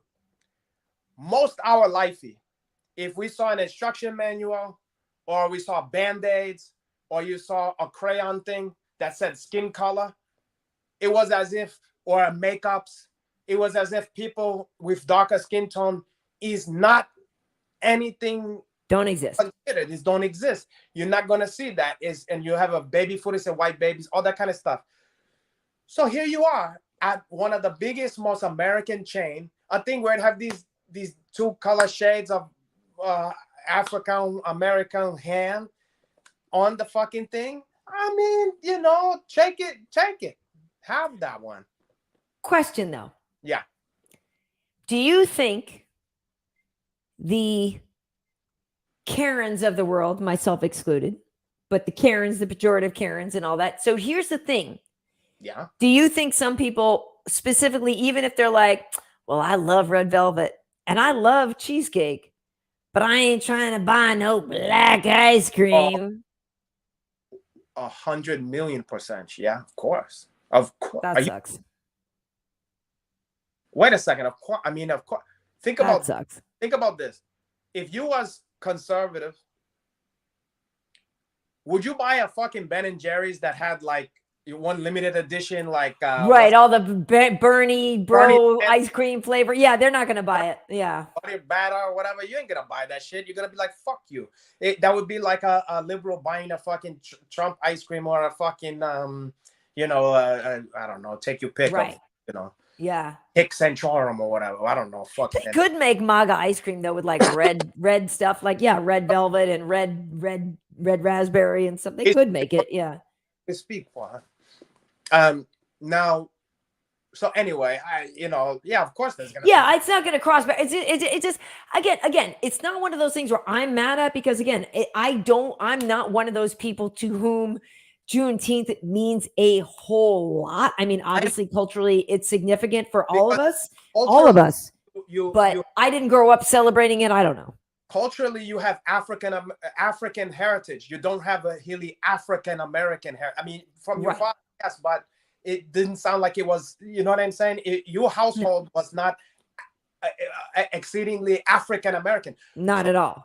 About Africans, we're not talking about Caribbeans. We're talking about this holiday specifically is for the descendants of American slaves, and it's a celebration of freedom. People want to celebrate 1776. It's about freedom, quote unquote. Yeah. Okay. So that's what it's supposed to be about.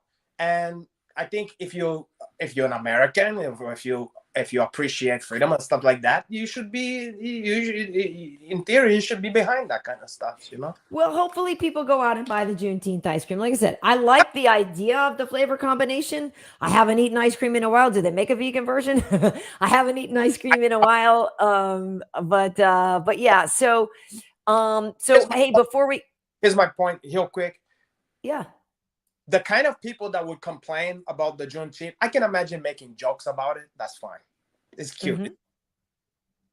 But the kind of people who is outraged or complain about this, who is on the side of who would celebrate Juneteenth, you need to be smarter, and you need to choose your fucking battles, because you're wasting your fucking energy on shit that is not in porch, and you're really shooting yourself in the foot, you know? Yeah. No, listen, and again, like Juneteenth, I guess, was only actually last year made an official U.S. holiday. Yeah. So I understand that you have to walk before you run. And again, I'm not one of those people who's really pissed off about it, because again, that didn't signify anything to me. If you start messing with Thanksgiving, then you're going to have a problem. And people do mess with that. Because I understand that, there's culturally and historically, there's a lot of issues with it, but don't touch my holiday, because that's my favorite holiday. So don't mess with my GD Thanksgiving. Take somebody's ability to celebrate fucking Thanksgiving in their home away from anybody. And that's right. Now, some people, if you was Native American and somebody made I understand why it's a problem. If someone made a ice cream that was called Indigenous Peoples Day or whatever, right. I would think that they'd be like, "Hey, cool, man, thank you," you know. But see, again, they should make an ice cream and use all the proceeds to help all the indigenous people who vanish every year, who nobody gives two craps about, who girls go missing off reservations constantly every day, and everybody goes, whatever. Like, sell a Native American ice cream and help those people, please. Please. That Indigenous Peoples Day or whatever is Thanksgiving, and you're one of the people who don't want it to be that. You want it to be Thanksgiving. No, I don't. I'm just saying. But you was I like that holiday because I like to cook this up. But I want people to know really what happened. Oh yeah, I want people to really know what happened. That it wasn't a kumbaya moment, and that it was like I want the truth to come out. I'm just saying. Don't tell me I can't have a bunch of people over to eat good food on that day anymore, because that would bum me out. I don't think that anybody could ever force you unless at gunpoint for some reason. I mean, how? That's like people saying Christmas is under attack. Like from who? I mean, how? Not under attack. You can say Merry Christmas all you want. But how could someone stop Christmas? I mean, this is not in any. You can't stop Christmas from coming, but how? The Grinch tried. It came without ribbons. It came without tags. It came without packages, boxes, or bags. Don't get me started on the freaking. I'm not unlike the Grinch. The Grinch is who stole Christmas. I will recite that word for word for you now. The Grinch is one of my favorite people because he don't give kids present. Uncle Hanash. Hey, listen, before we get out of here, so here's the thing. For folks who don't know, Urijah had texted me while we were doing this show, and he had told me prior that he had his hands full with his kids, and he was hoping to come in, and that's why on the ad I said, hopefully Urijah is going to stop by. So he sent me a picture out with his kids and all this stuff, and he said, sorry, jam-packed day with the kids. When can we make it up? So I will let Urijah know that we will have him on another time because he's such a great guy. He's in the Hall of Fame. Team Alpha Male is crushing it. They have so many great fighters. There's a lot to talk to Urijah about. Wait, so we will get him. Huh? Urijah stood us up? Like I said, he told me before that it was like a 75% chance, yes. But he was like, I think I might have my hands full with the kids. I think I can do it, but I can't 100% commit. And I was like, well, I didn't want to then invite somebody else on, then be like, oh, you should only come if he can't, and then get weird. Do you know what I mean? Yeah.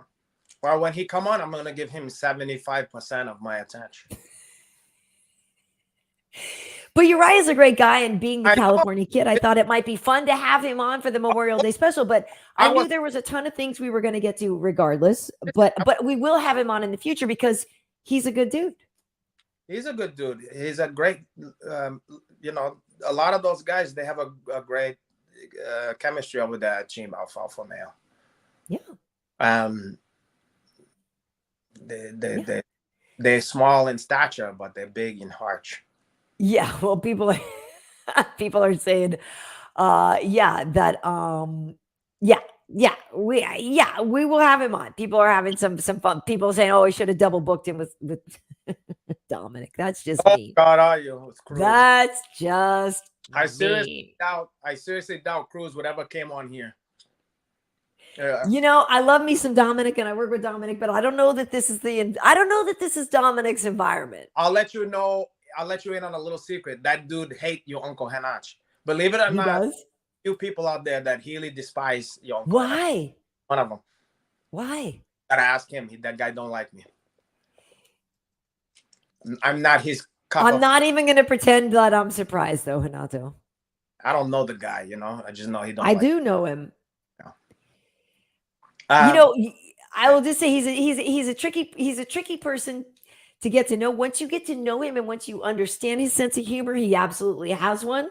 But I can see how the two of you guys, your senses of humor may be not necessarily the same. Problem with the guy, he have a problem with me, so.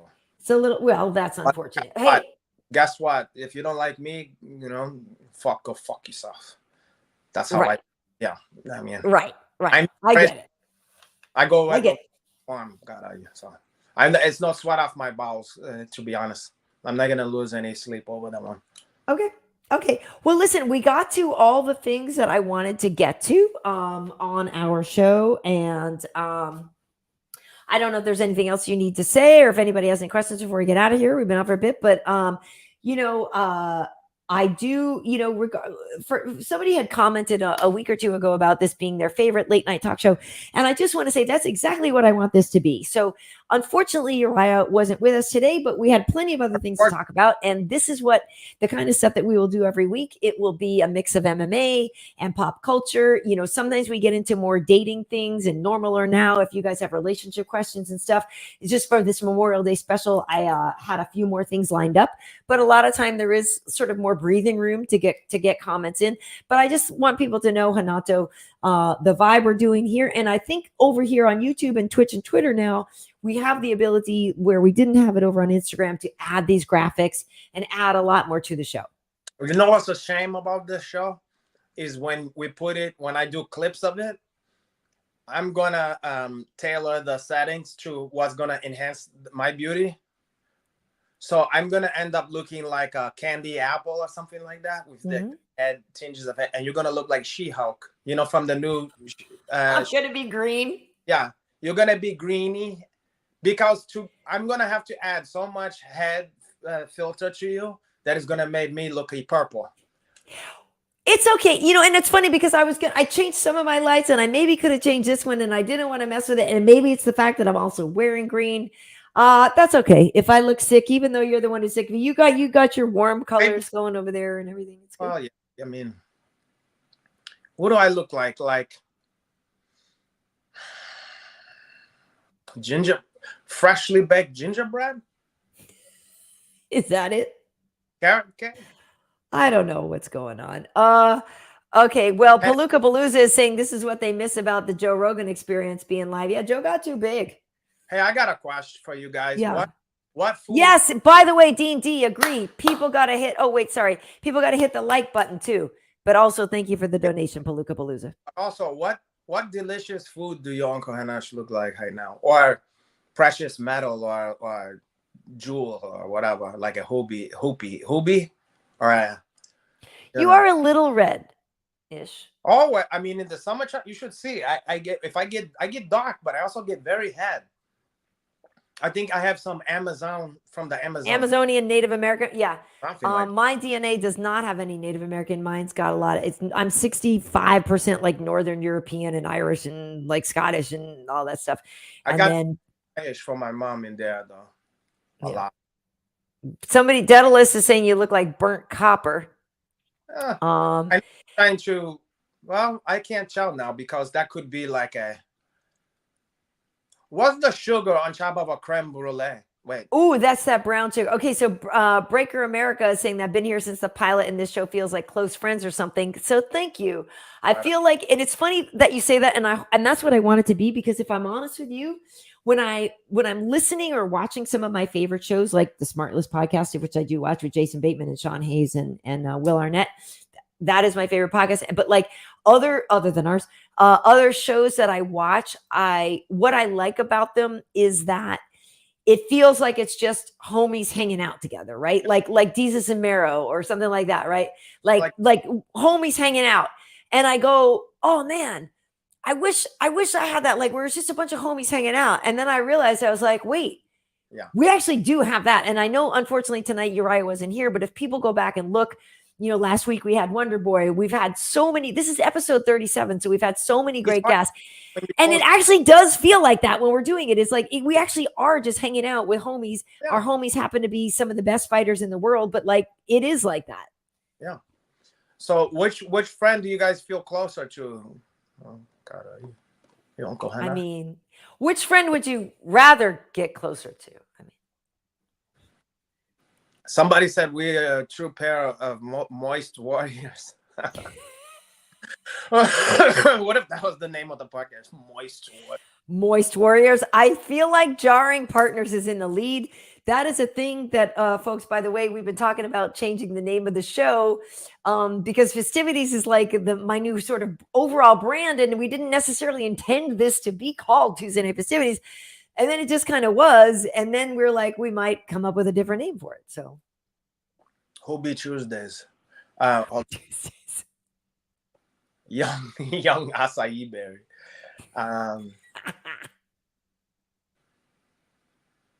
Moist Warriors. Okay, thanks, Tim. Yeah, Moist Warriors. That's coffee. I like this. Acai. Yeah, it's tricky. It's hard because we can't white balance between the two of us because we're in two different places. So I guess that's why I'm a little greener this week. Maybe I won't wear green anymore on the air. How can I be on death's door with Covino, HIV, syphilis, and I'm still look like I'm laying on an island in Tahiti? You look good. What? So I should ask Renato, do you actually have any Memorial Day plans? Not as of yet. My plans should get better. Yeah. You know what I missed? It's funny. Somebody said that I don't even remember where the fuck I saw this or heard it or whatever, but recently somebody was saying something about like a hitch person or whatever, somebody who's got all kinds of shit. All they're thinking about is like acquiring the next thing or getting this or $10,000 right. Don't have. But a sick person only wants one thing. That's all they want. To get better. That's all they're thinking about. Just get it. They could get better. Now, obviously, this is not cancer or something like that. Like I'm not, but on a smaller scale is all I'm thinking about, because I can't really work out and do all the the shit that I want to do, and it fucking sucks. You know what I mean? Like being sick.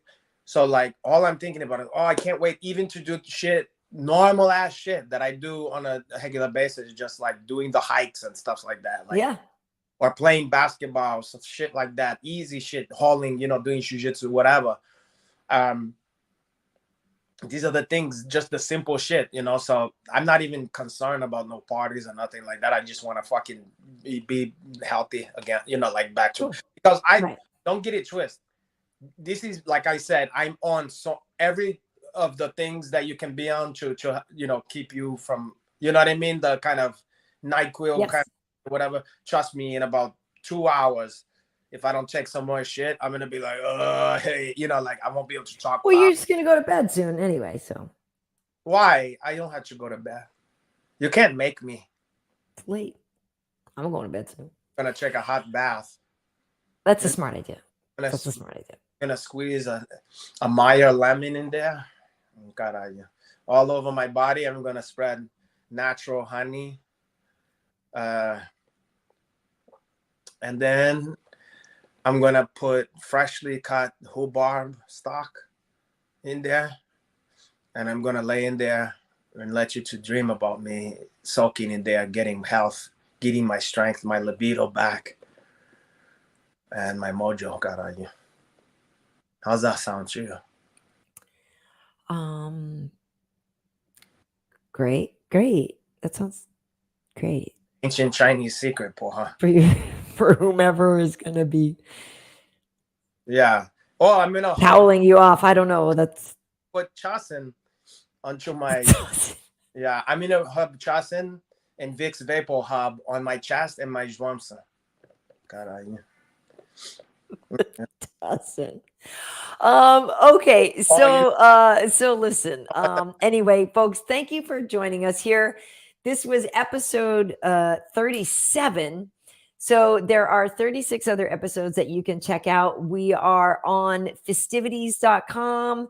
We are on Twitch now, Twitter and stuff. But if you want to look up all the old episodes, they are all on YouTube. So that's on my YouTube channel. If you're watching this on YouTube, Karyn Bryant, just hit subscribe and stuff. But the old episodes are not on Renato's Twitch and stuff because we just kind of moved over to there. So if you want the old episodes, you should go to fistivities.com or my YouTube, and they're all there. And we also had an after party before, because we used to talk to people over on Instagram, right, Renato? We would talk to them on Instagram for about an hour or so. Then we would come over here and start an after party, but now it's all just one big show. But people could for sure look for the after parties, because a lot of time Max Payne Griff joins us. We do all kinds of, fun stuff over there. It was fun stuff. It was a party, frankly. It was an after party. Yeah, it was. But now it's all just one big festivities, which is also great. Party. It's everything all into one, you. It's great. Well, I'm going to throw up a video, Renato, so that everybody can see, like how to find us and where to find us and all of that good stuff. But I just want to say thank you to everybody for being here with us. And yeah. Next Tuesday, we'll be back at it. But we had a lot of great summer movie recommendations and tips for barbecuing. And remember, if you're making mac and cheese, keep it simple. Don't add random stuff to it, because that's not cool. Somebody said in my bath I should put natural black beet juice.